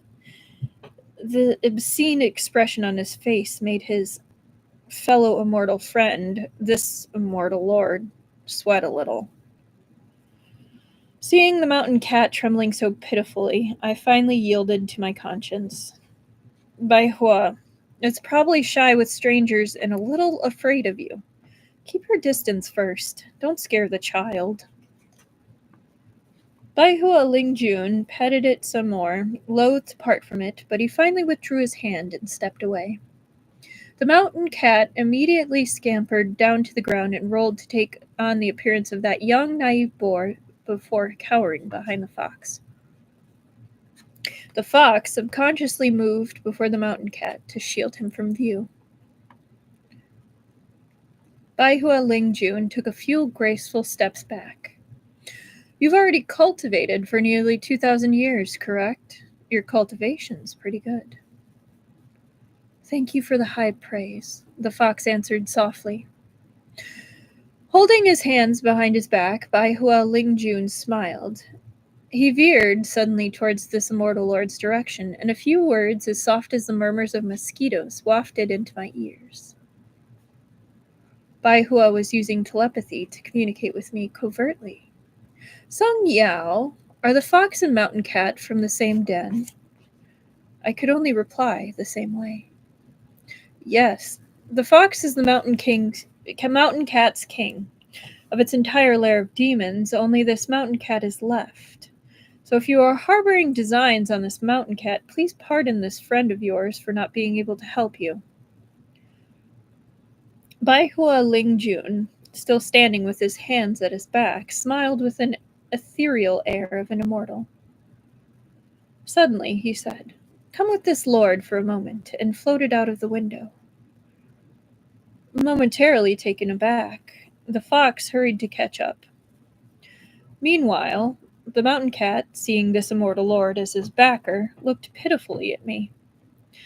I patted him and followed them out the window to watch the show.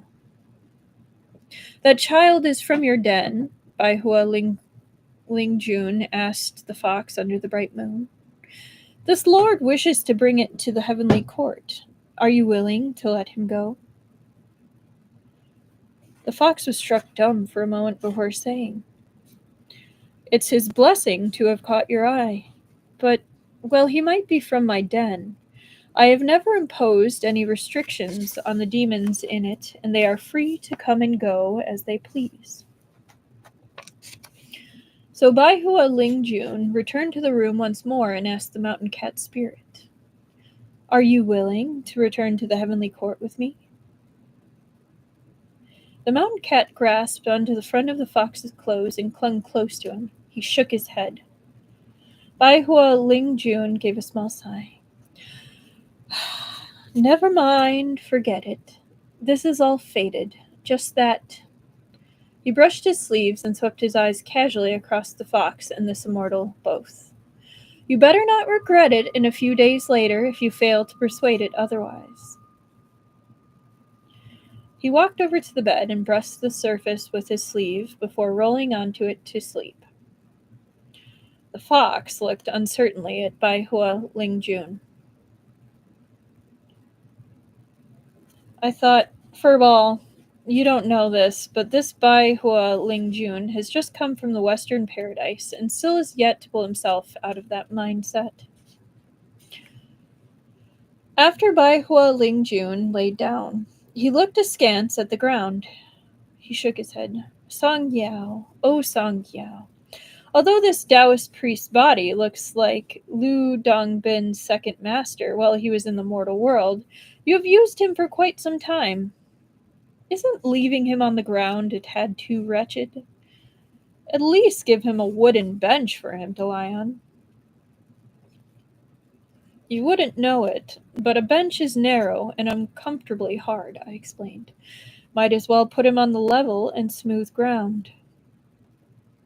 Bai Hua took a moment to consider my words. "That makes sense, but I heard that ants and insects and mice of the mortal world are all pretty impressive. Watch him carefully, lest he gets gnawed on." "Bai Hua, you can sleep without a worry," I said. "Ants and mice wouldn't eat that thing." Only then did Bai Hua Lingjun bid me good night and enter dreamland. The mountain cat, however, cowered behind the fox, still trembling as he looked at Bai Hua Lingjun. This immortal lord thought of bringing them over to the room next door, but Lu Jing was in that room standing ramrod straight in that solemn way of his, and Hengwen would not be done with his official correspondence until morning came around. That left this immortal lord with little choice but to remain, sitting in silent repose. Only then did the mountain cat dare to jump onto a chair beside me and curl up to sleep. Probably figuring that it was hopeless to look for Hengwen tonight, the fox too found another chair further away to lie on. Until daybreak.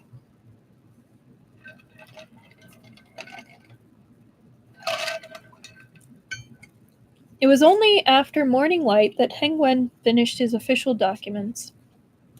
Lu Jing wrapped up the correspondence neatly and returned to the heavenly court with Bai Hua Lingjun. Before Bai Hua left, he even put on a show like he was loath to depart. "Gentlemen, take care. I shall take my leave to the heavenly court, where I can return the key to the northern heavenly gate. When I have the time, I'll come and see you again." Hengwen and I cupped our hands in farewell, watching with glad relief as the pair of figures vanished after the golden light faded. We were like, "Yeah, come again.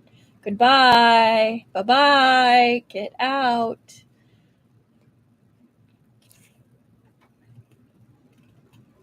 Having read through an entire night of official correspondence, Hengwen looked exhausted. He drank 2 mouthfuls of the tea and shook the quilt open. Before lying down, he said, I already told Lu Jing to drop Hengwen Qingjun a reminder when he returns to the Heavenly Court. Hengwen Qingjun had better not have really forgotten all about this mission. I tucked him snugly under the quilt. Exactly. Hengwen has a heavy workload. It's common for him to overlook things. Hengwen yawned. You said you sat in meditation the entire night. Don't you feel like sleeping now? I sighed. The waiters will probably come knocking on the door later with water and meals. Before I sleep, I'll head down and inform the innkeeper not to serve us. Oh, it's so early, Hengwen said lazily. How would the waiters be so undiscerning in attending to the guests? All the previous inns, they would not knock on the door without a summons, and they would only take the initiative to come and attend to the guests at noon, right? So let's just sleep first. Perhaps that was the case after all. I lifted the quilt and climbed into bed. How could I have known that my head would not have even touched the pillow and my eyes would not even have shut for 1/6 of an hour when knocking sounds would ring from the door? Mister, are you still resting? I was enraged. The day had only just broken. Which waiter was so undiscerning and tactless? With a frown on his face, Hengwen raised a hand from the quilt and waved it randomly in the air. Send him away. I'll continue sleeping. Very unrighteously, he turned inward.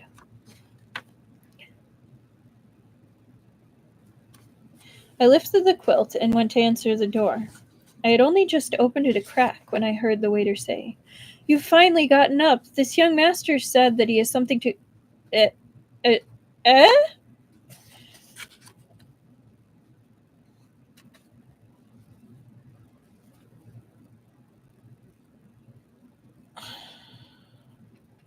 The waiter gaped, wide-mouthed in astonishment, and my heart went cold.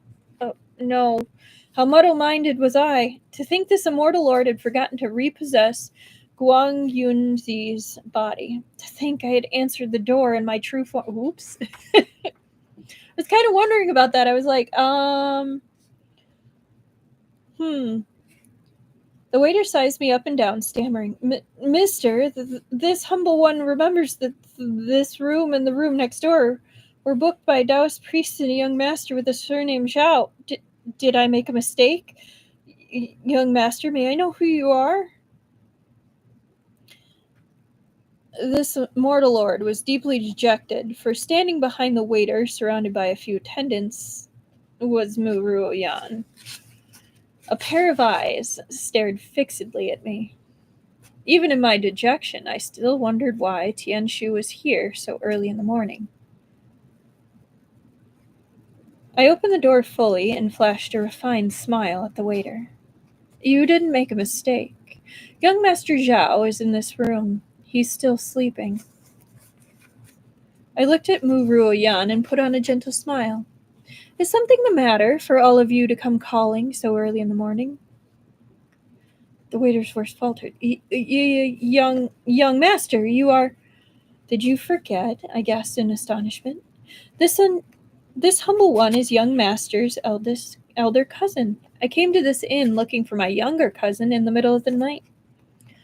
If I recall correctly, you were the one who led me up here. The waiter, now befuddled, scratched his head. This humble one doesn't remember. I frowned. Don't tell me it was someone else. I was in such a hurry last night I didn't get a good look. I reached into my sleeves and conjured out a piece of silver. It was all thanks to you for making concessions and leading the way for me last night, but I was rushing to find my cousin and forgot to give you my thanks. Please accept these bits of silver as a little token of my appreciation. The waiter was no match for this immortal lord's great wisdom and accepted the silver with a beam on his face. Right. I remember it now that you've reminded me. You arrived all travel-worn last night in search of your cousin, and this humble one led you up the stairs with a lantern. You're truly too kind. I was only doing what was expected of me. Anyway, this young master says he has something of importance to discuss with young Master Zhao and the Daoshang. Why don't you speak to him first? This humble one shall take my leave. Just call for me if you need anything. Does this make you remember? Here's a coin. He retreated with a grin on his face, leaving this immortal lord and Mu Ruoyan looking at each other. I cupped my hands. It must be a matter of great importance for you to be looking for my younger cousin. May I trouble you to wait outside for a moment while this humble one wakes him up? Mu Ruoyan returned the greeting. In that case, I shall have to trouble you. A beat, then he added. This humble one is Mu Ruoyan. May I ask for your esteemed surname? It's an honor to meet you. This humble one is Zhao Heng's elder cousin. I cupped my hands and responded. It was at this moment that I remembered our first encounter, how several thousand years ago I had waited at the side to prostrate myself to Tianshu Xingjun on the floating cloud.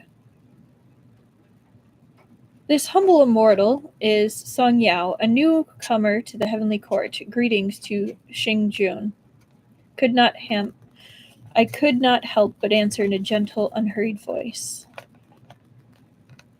My surname is Song, and my given name is Yao. If young Master Mu doesn't mind, you can call me Song Yao. You just said you were his cousin. Are you not holding on to his surname?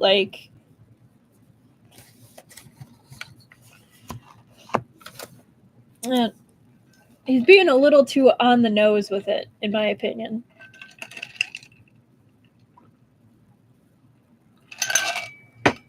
But that's just my opinion. I get it. It's bugged him for a long time that he didn't get a polite greeting back, but anyway. Chapter 15.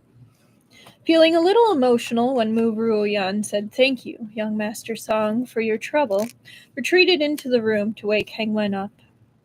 Before I could turn to the side, I heard Hengwen say from behind me, "Is that young Master Mu? This humble one is yet to wake up earlier, and thus was unable to greet you. Had yet to wake up earlier, and thus was unable to greet you. Please do not hold it against me." The door creaked. Hengwen was already standing beside me, all done up in a light azure robe.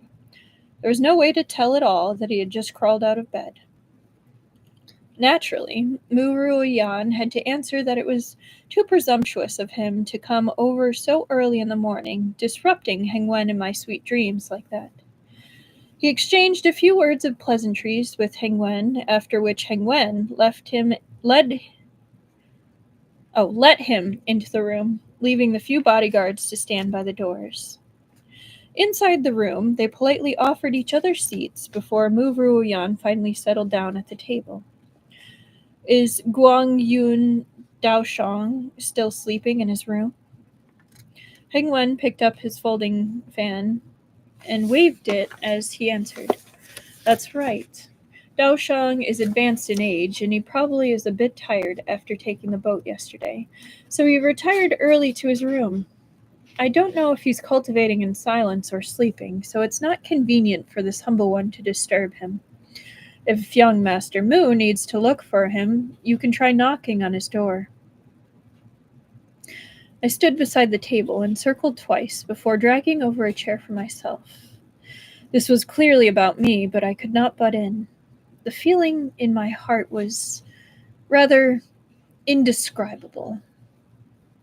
Then I shall not disturb him. It's just the same to tell you, Mu Ruoyan said.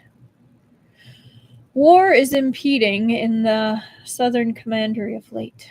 Martial law has taken effect in Luoyang City, with military affairs taking precedence and the military having jurisdiction over the civilians.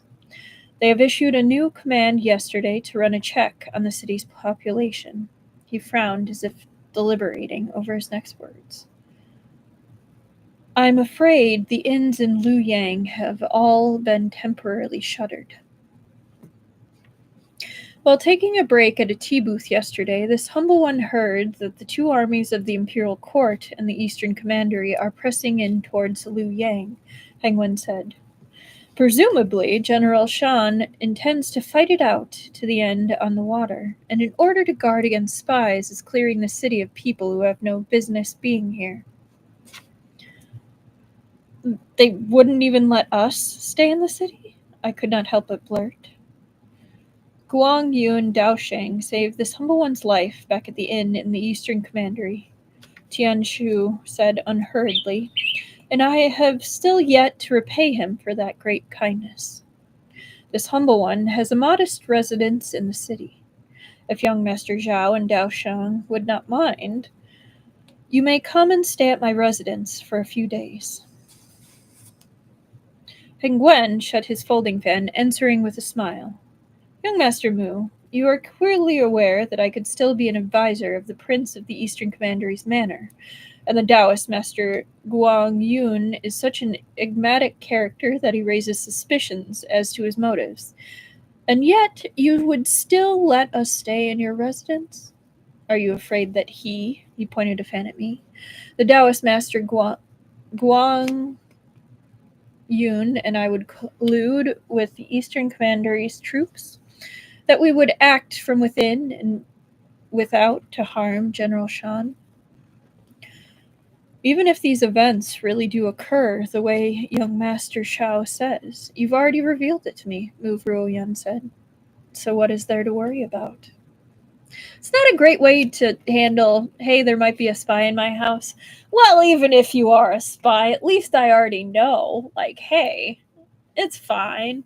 You're fine. Come stay in my house. Like, that's a little too, like, laissez-faire of an attitude to be having with something that's serious. Like,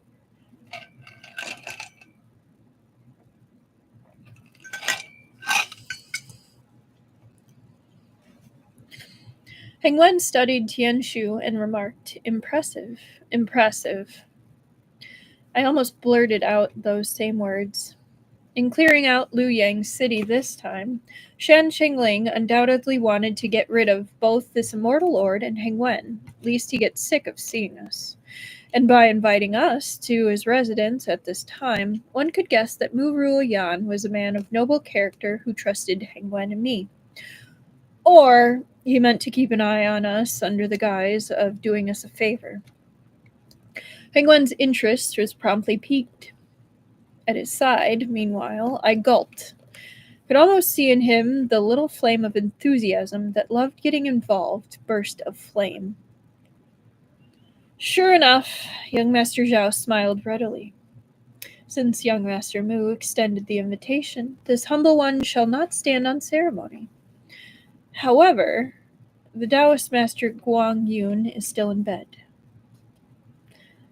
The checks will start only after the hours of noon. This humble one shall come to the inn again at the later hours of the morning to meet you. Young Mr. Zhao, would that work? Hengwen immediately cupped his hands. Then we will have to impose on you. Thank you. Mu Ruoyan smiled.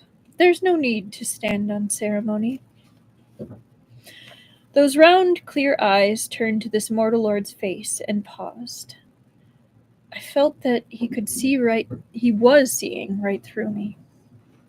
Guangyunzi was this immortal lord, and this immortal lord was Guangyunzi.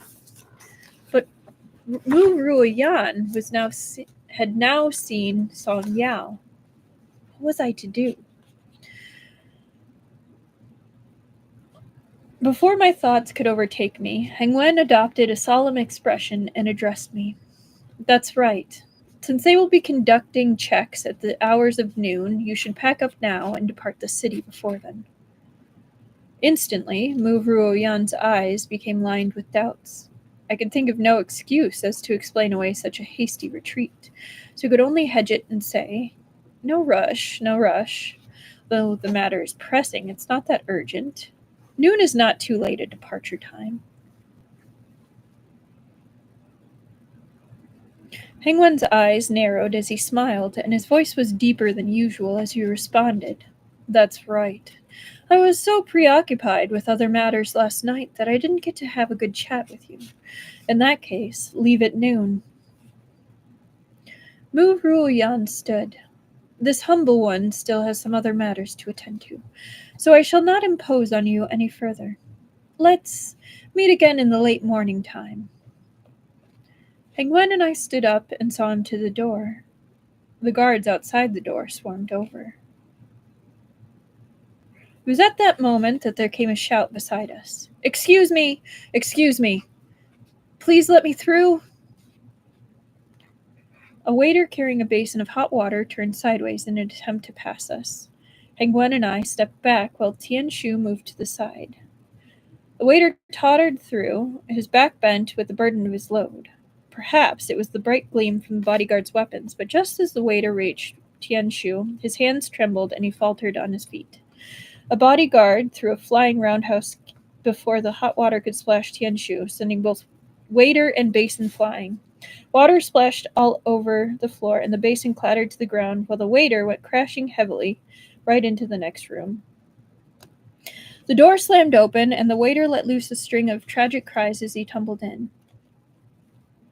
This immortal lord's heart missed a beat. Oh no! Beside me, Hengwen let out a wry laugh. The bodyguard roundhouse kicked him through the door.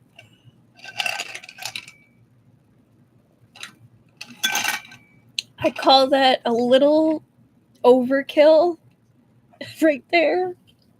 Oh no! Hot water might be spilled on my young master. Let me roundhouse kick you through a door. Oh my goodness.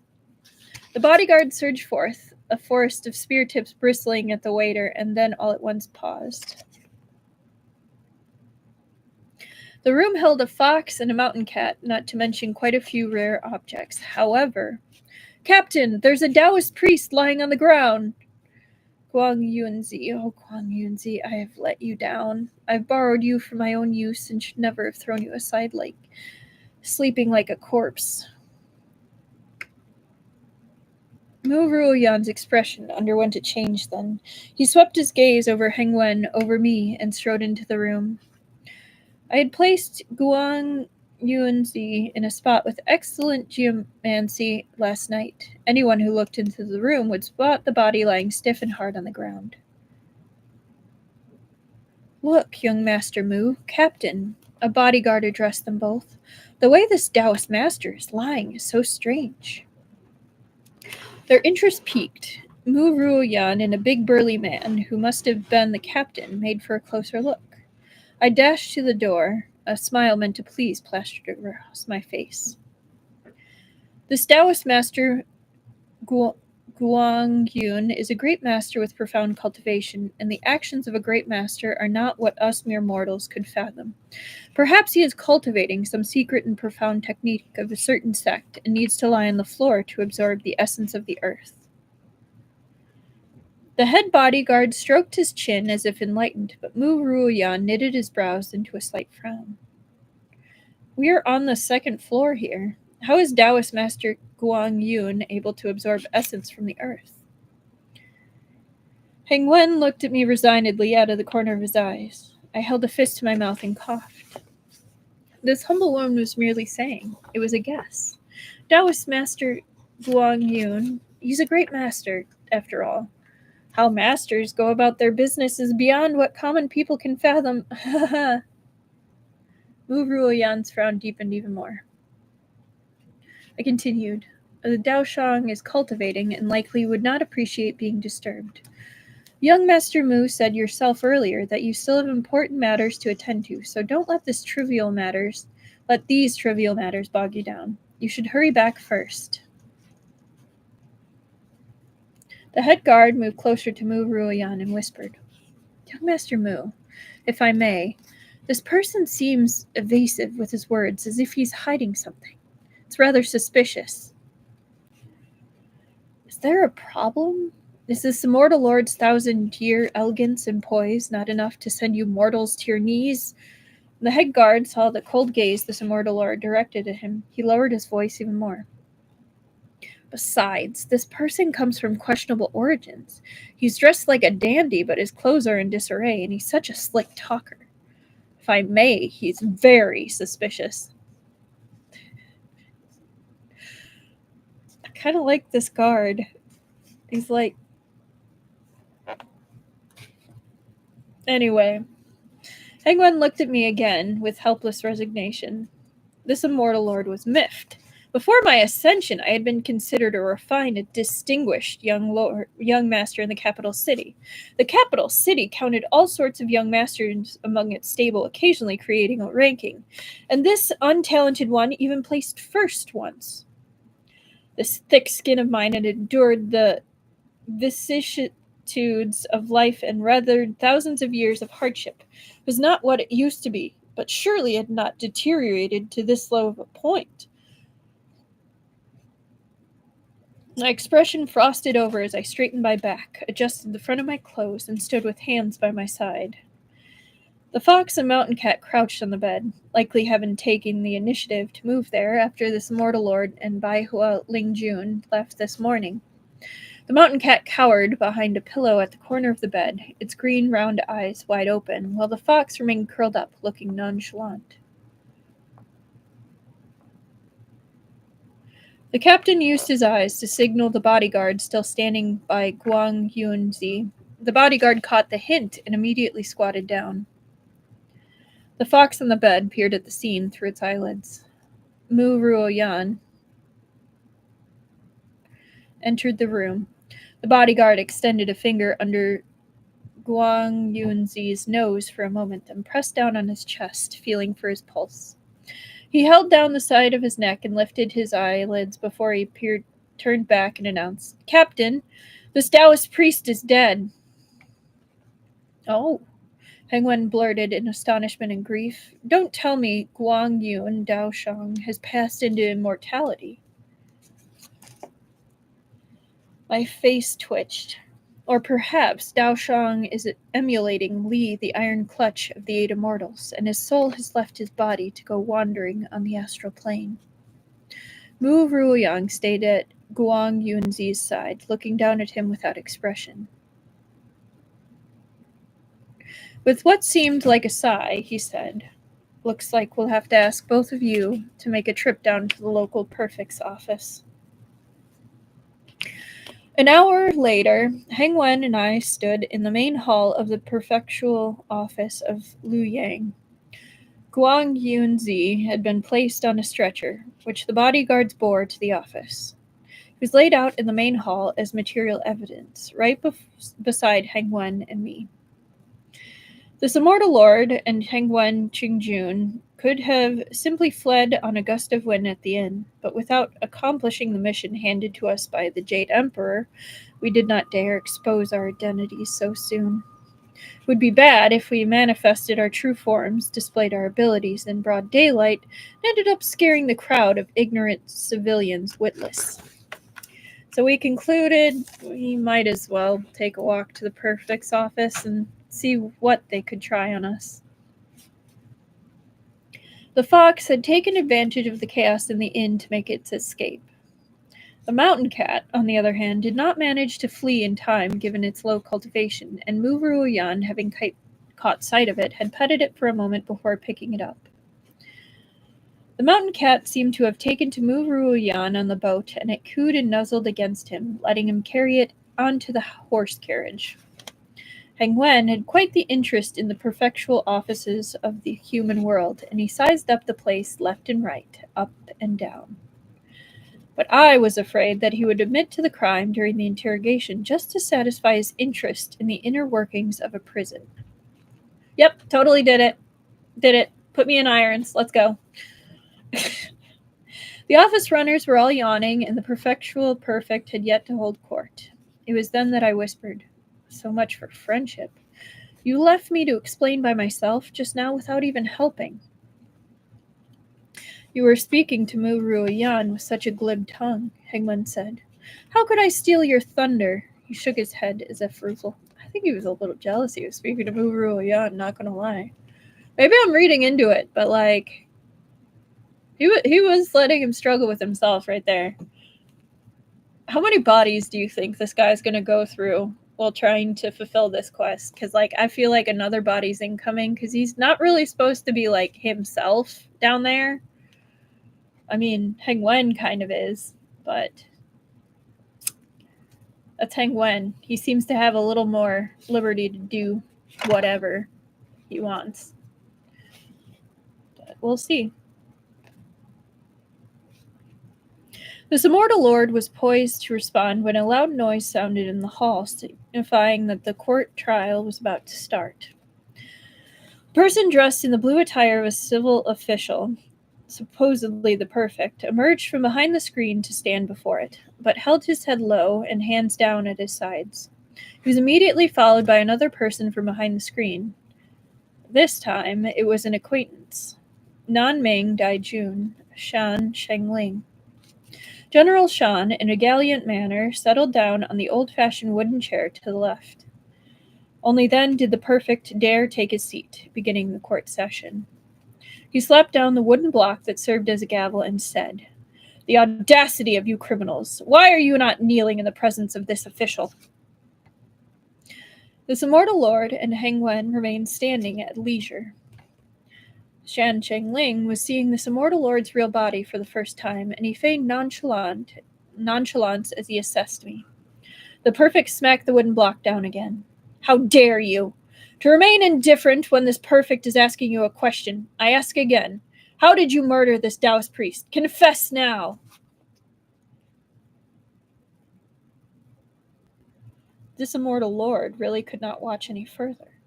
"General Shan, don't you people from the Southern Commandery's prefecture office examine the body first before you hold a court trial?" Shan Shengling's gaze sharpened. "You know me?" I held my hands behind my back and smiled enigmatically. Shan Shengling waved his hand. "Summon the coroner to examine the body." His eyes then shifted from me to Hengwen, where it fixed into a stare, so much that this immortal lord became very displeased. Was staring at Tianshu all day not enough for Nanming, that he had to stare at Hengwen too? The coroner came and examined Guangyunzi's body left to right. Using our telepathic technique, Hengwen said to me, the officials in the mortal world are so muddle-headed. No wonder the commoners in the mortal world offered so much in incense and offerings to the heavenly court. It's indeed not easy for them to live." I replied in the same way. "There are decent officials too, but there are always more incompetent or corrupt officials. The common folks, indeed, have a hard life. That's why the heavenly court considers banishment to the mortal realm a punishment and tribulation." "Why are there so many corrupt officials?" Hengwen wondered. "You have a role in this too, Qingjun," I said quietly. "Take the perfect in this hall, for example. He had to pass through the imperial examination and emerge as a successful candidate at the highest level of imperial examination before he could become this fourth-grade perfect. The rise and fall of scholars' literacy ethics and outcomes of the imperial examinations must first pass through the desks of your Wensi Hall." Hengwen fell silent. After a moment, he said, "When I return to the heavenly court, I'll personally sort out the files on literary ethics and write off all these messes." "I was just making a dig at you earlier. Don't take it seriously," I said. "Actually, there is a saying in the mortal world which puts it pretty well. 30% predestined, 70% man-made. Take your desk and old man Mengui's desk, for example. How many books can the desk take? People come and go, live and die in the mortal world. There are countless human births and deaths taking place in just an instant. How can anyone interfere in every single one of them? You can indicate in the books for an ethical, wise, virtuous man to take up the mantle all you want. However, if he still can't win the favor of the emperor and officials in power after passing the imperial examinations, he would still be unable to be an official and put his talents to good use. That is why dynasties through the ages rise and fall, prosper and decline in turn. That was surprisingly profound for this person to be saying, because he's kind of a little bit of an airhead, honestly. To think there are so many principles of truth in the mortal world. You do really speak like an immortal now. Yeah, even Hengwen's like, wow, good job, buddy. Like, that was pretty good for you. Nice. You do really speak like an immortal now. How rare, Hengwen remarked.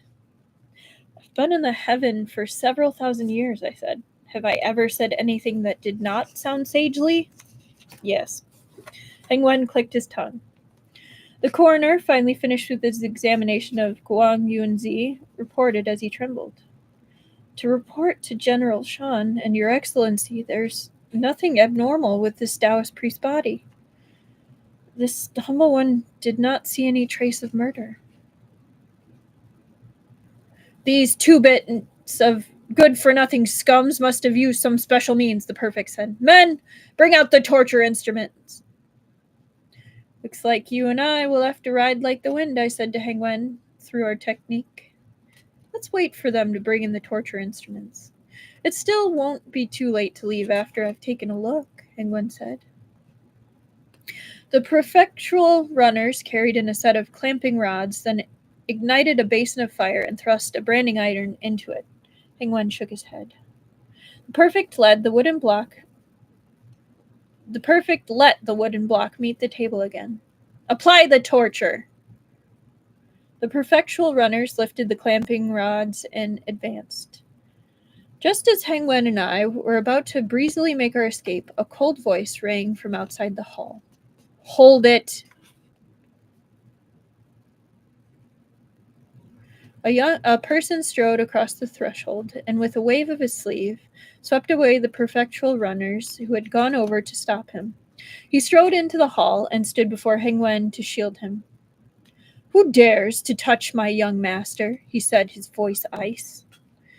Furball had picked the opportune time to appear before Hengwen. The fox, thinking himself a charming romantic, had draped a long white robe around himself. He'd hidden away his fox ears and turned his silver hair black, presenting an ethereal sight as he stood before Hengwen. Meaning no offense, but this immortal lord could destroy his tiny bit of cultivation with just a snap of my fingers. What's more, Hengwen, there was simply no need for Furball to come. The prefect flew into a rage, and the hall descended into chaos. Shan Shengling, however, narrowed his eyes at the fox. You seem to be an old acquaintance. The fox stood in cold silence, only saying after a while, It's ludicrous for General Shan to frame my young master of murder, even using torture to extort a confession. How many lives have been lost to General Shan's hands? And yet I don't see anyone arresting him. The fox raked a sinister gaze across the prefectural runners and perfect. He continued, still in that cold voice. Speaking of which, General Shan and young Master Mu have yet another life on their hands recently, Eastern Commandery, yes. Do you know why your Lulang city is currently besieged on all sides, with 2 great armies pressing in towards you? He looked again at the prefectural runners in the perfect, then glanced at Shan Shengling to the corner of his eye. In order to save young Master Mu, a wanted fugitive by the imperial court, the General Shan in this very hall snuck into the Prince of the Eastern Commandery's manor and killed their 3rd young master, Li Siming. That is why the Eastern Commandery joined forces with the imperial court. That's why they have assembled a large army to close in on Liu Yang. Pitiful be your foolish mortals who will pay with countless lives just for a feud that started because Shan Shengling killed someone for his own selfish desire. The prefectural runners all looked panic-stricken, while the perfect slammed the wooden block with a trembling hand. The audacity of you to slander the great general! Slander, the fox spat contemptuously. Ask Shan Shengling, then, or wait until the Eastern Commandery's army arrives at the gate of Luoyang City to ask them. It was indeed smart of the fox to expose Shan Shengling to make the people lose faith in him. Shan Shengling's expression remained unchanged as he narrowed his eyes. So were there any bone fragments left in your cave when you returned that day? All at once, the fox's eyes turned red and burned with the fire of hatred. An ominous wind stirred, and the ghostly clouds rose overhead. The fox's black hair fluttered up, revealing its original silvery white color. A pair of fox ears stood from that hair. The perfectual runners in perfect wailed and scurried, huddling together. Mortal, the fox snapped, you harmed the lives of those from my lair. I shall settle this blood debt today. Shan Shengling rose, laughing for all to hear, as he drew his glinting steel blade. You finally show your true self, demon. I was negligent the other day by giving you reprieve. Watch how I eliminate your beastly existence today. I pulled Hengwen back a few steps, outside the eye of the storm. Shan Shengling was a mere mortal, unable to hold a significant advantage over the fox. This immortal lord would sit and watch the battle, and if Shan Shengling were to be torn to shreds and meet his end here, the blame would not likely fall on me. If Fox were to kill Shan Shengling, would he be slapped with the crime of murdering an immortal? Even if he did not, harming a mortal would make it all the more difficult for him to achieve immortality later. Should this immortal lord reach out and stop the fight? Hengwen was already worrying for the fox. Perhaps we should stop the fight first. It's not good if innocents are hurt in the crossfire. And besides, Xuan Li might get charged with a crime if he wounds Shan Shengling. In that case, I'll put a stop to this, I answered. Stand here and don't do a thing. Hengwen smiled at that. I released his arm and was just about to cast a spell when a faint voice drifted down from above. Song Yao Yuanju, Song Yao Yuanju, Hengwen Qingjun. This voice. Is this not Mengwei? This immortal lord looked up with joy as if encountering a welcome rain after a long drought. Concealed among several rays of golden light, Hengwen Qingjun hurriedly cried, Song Yao Yuanju, quickly break up Shan Shengling and the fox. They can't fight. The fates are decreed by heaven naturally have their own plans in store for them. Damn. Now you're shouting about heaven's decree? Where was heaven's decree all those days this immortal lord was waiting for it? But in the heavens up above and the earth down below, the Jade Emperor's decree was the most absolute of all. I rose in the light and waved my sleeve in midair, stirring up a great gust of divine wind that blew away the fox's demonic clouds. Then I dropped a flash of heavenly lightning to split both men apart. Once the fox had been forced into its original form, I grabbed it by the scuff and vanished. I landed on a mountain far beyond Luoyang City. Hengwen was already waiting on a cliff. I set down the fox, and he begrudgingly shifted into human form, looking mightily grieved and defiant as he lowered his head and said nothing. I know Shan Shengling hurt everyone from your lair, and you want to kill him to take revenge, Hengwen said, voice kind. However, if you wish to cultivate to immortality, you can't hurt humans or take their lives. Shan Shengling will get his just comeuppance someday as fate's decree. You can't injure him now. That's why Song Yao Yuanju stopped you. I hope you can understand and not blame us. The fox's head was still lowered, his ears drooping with inconsolable grief and indignation. Hengwen continued, and thank you, too, for what you did back there. Actually, Song Yao Yuanju and I can deal with this matter. You shouldn't have taken such a big risk. The fox raised his head to look into Hengwen's eyes as he softly answered. I know Qingjun's divine powers are immense, and you don't need me to save you, but Qingjun, I hope you also remember that I will always step forth when you are in trouble, even if this paltry cultivation of mine is not of much use. This is the extent of my feelings towards Qingjun. His tone was so sweet with thickness, so thick with sweetness, so sweet with thickness. Not quite. It hurt this immortal lord's teeth. The fox continued with feeling. Perhaps in the eyes of the immortal lords, demons and spirits are the lowest of the low. When a mortal kills a demon, it's considered a merit, but when a demon hurts a mortal, it's an unforgivable sin. But if all I have is this insignificant life and my meager demonic powers, I will protect someone I want to protect to the very end, even if I were to be completely obliterated.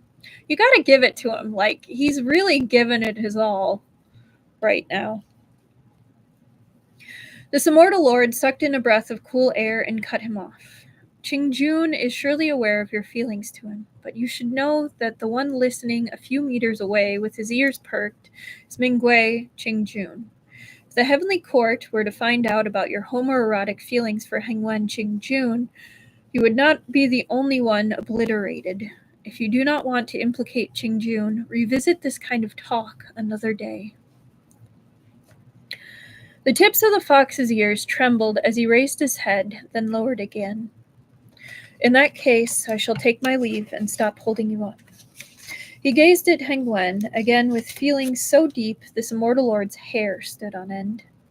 Only then did he turn into a gust of wind and leave. Book of Fate in hand, Hengwen Qingjun walked to us from the other side of the cliff. He looked in the direction where the fox had left as the wind. That snow fox has a good foundation. Perhaps after 500 more years in the mortal world, we will be able to see him in the heavenly court.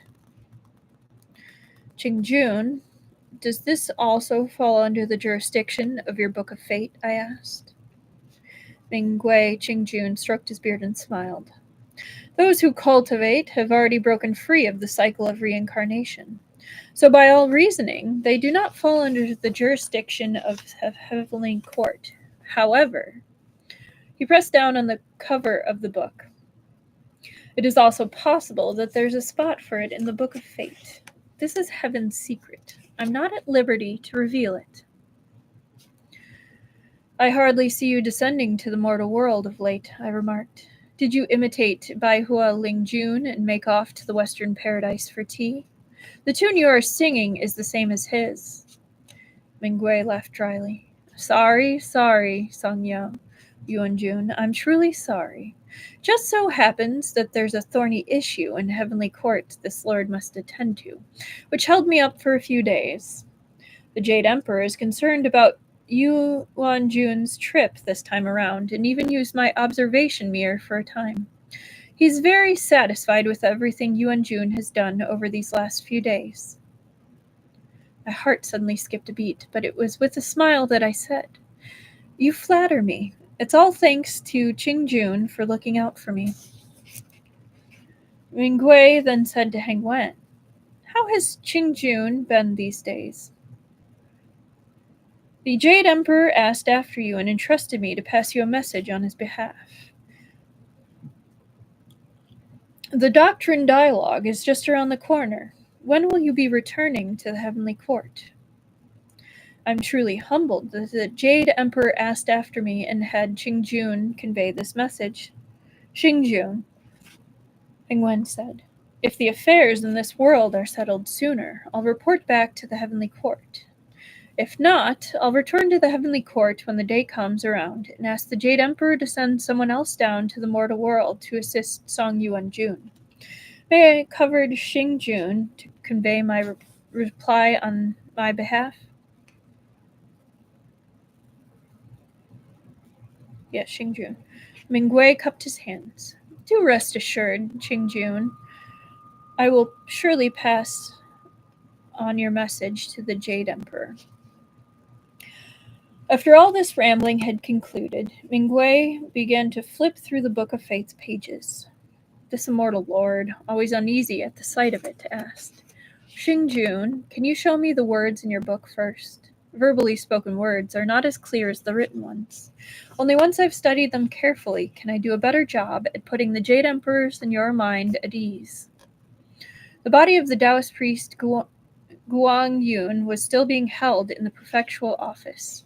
I'd exposed my immortality there, and now did not know what they would turn me into next to get close to Tianshu. So, next body, line it up. Hengwen Qingjun knew the past few incidents were fresh in this mortal lord's mind. He held his book to his bosom, not wanting to hand it over, yet finding it hard to say no. After this moment of hesitation, he stroked his beard. Actually, Yuanjun's trip down to the mortal world is about to come to an end. Come to an end? I had achieved precious little in splitting the lovebirds up, and now it was all about to end? Yuanjun may lie low and stay hidden in the city, Mingwei said. In less than 2 days, there will be a conclusion to this matter. He showed me a few lines from the book. Shan Shengling and Mu Ruoyan's lifetimes come to an end. Tianshu Star and immortal Nanming enter the cycle of reincarnation once again. Reading this, my little heart trembled. In being born as a human for a lifetime, one would become a life in itself, and yet the Jade Emperor simply proclaimed death on them as at the mere drop of a hat? However, I had no idea how Mu Ruoyan and Shan Shengling would meet their end. Old man Mingwei was unwilling to tell me. He only heaved a long sigh. It's not that I'm trying to fob you off. We have, after all been fellow immortals for several thousand years. No one could feel good learning of this end. Had I not been the one to write the book of fate, I wouldn't have wanted to know either. To know and yet to have to watch helplessly as events unfold is probably something neither of you could do. It will only be for a few days. You will naturally understand once the time comes around. Mingwei gazed regretfully at the clouds high above, where the mist was thin. I believe I just saw the word Tianshu Star circled by a golden circle in the Book of Fate, Hengwen asked mildly. What is that about? His words gave me a start. A golden circle? How had this immortal lord not seen it? Hengwen Qingjun closed the Book of Fate. He crinkled up his aged face to say with a smile, Probably a mark I made for fear of writing the wrong word. When I was on the boat with Tianshu, I thought I saw a similar thin ring around the little finger on his left hand, like it was tied with a golden thread, Hengwen said. I know that Yu Lao has secured a red thread of fate between Tianshu and Nanming this lifetime, but since when was there another golden one? Hengwen Qingjun raised his sleeve to wipe his forehead. Qingjun, since you already know everything, why keep pressing me? Every cause has its effect, and every effect a cause. Sometimes the seed one sows and reaps are convoluted and a pain to keep track of. Please rest assured, Xingjun, Hengwen said. This lord will not reignite what the Jade Emperor has quelled and sealed. However, a smile as he glanced at this immortal lord from the corner of his eye. Could the golden thread on Tianshu's hand come from the same source as the so-called rumor of the heavenly court? What rumor? This immortal lord tactlessly asked. Mingwei said nothing, and Hengwen continued. The thread of the immortal bond. Have you never heard of it before? I had indeed never heard of it. Mingwei was all sighs as he said, Actually, I guess it could also be considered the ill-fated affinity between Tianshu Xingjun and Nanming Dijun.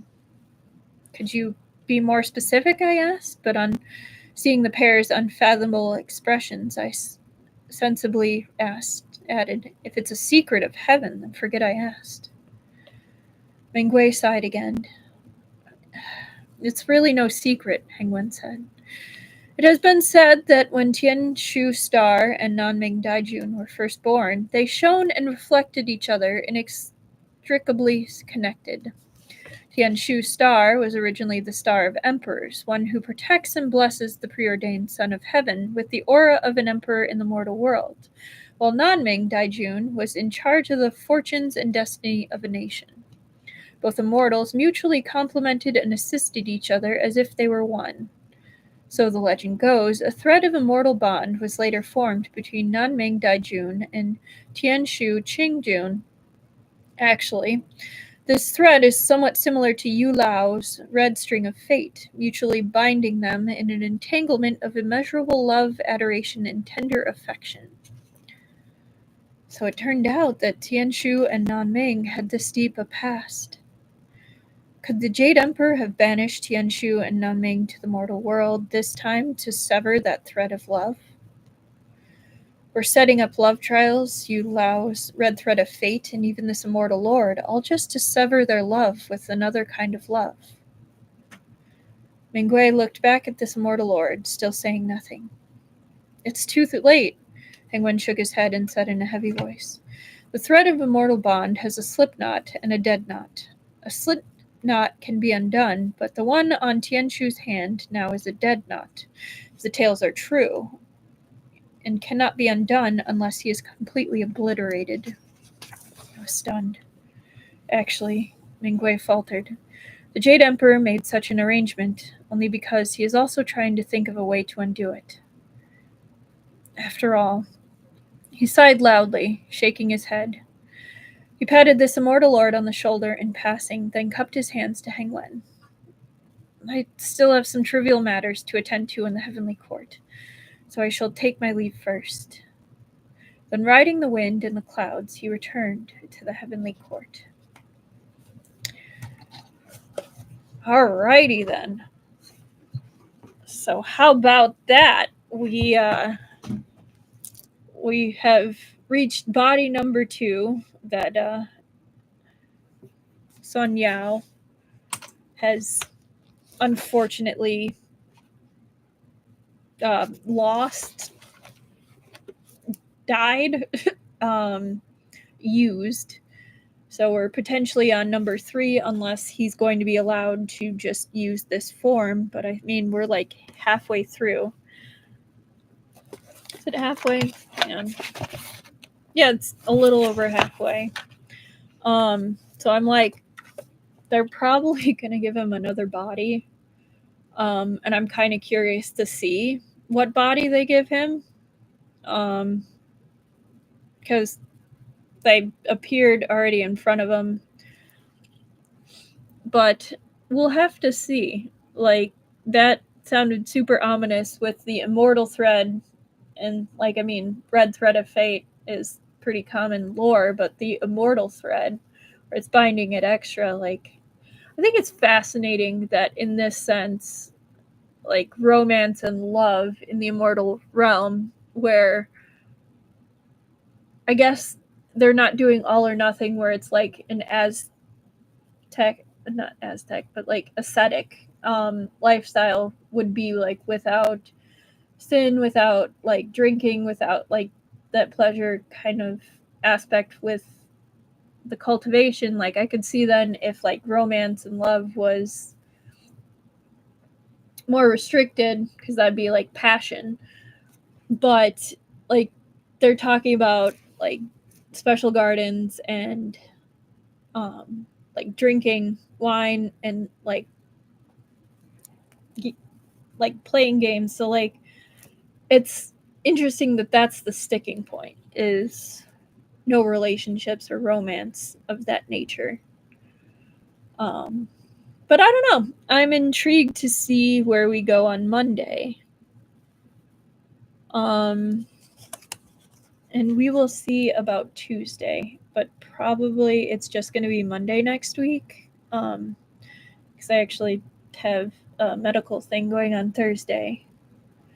But we'll see. If something comes up, I'll post in the YouTube messages and also on my Rosebud Reads on Blue Sky. But yeah, I will see you Monday, and we shall see what it comes from this, and if he gets another body or is just him. Oh, thank you too for staying, and I hope you also have a great day ahead. And I will post up that survey about either Thousand Autumns or Disabled Tyrant and His Beloved Pet Fish tonight. I can post that up tonight, and we'll just have that going through until the end of this book, which will probably be in 2 weeks because we have 3 more chunks. So that'll be good. We're almost done with it. It feels so strange because I feel like we just started. But yeah. All right. Good night, everybody, both here and watching later. Thank you for joining. I'm Rosebud Reads, and feel free to leave a comment if you want. It's cool if you don't. But have a great night. Happy 4th to all celebrating. See you Monday. Bye-bye. Oh, I gotta hit end. Bye.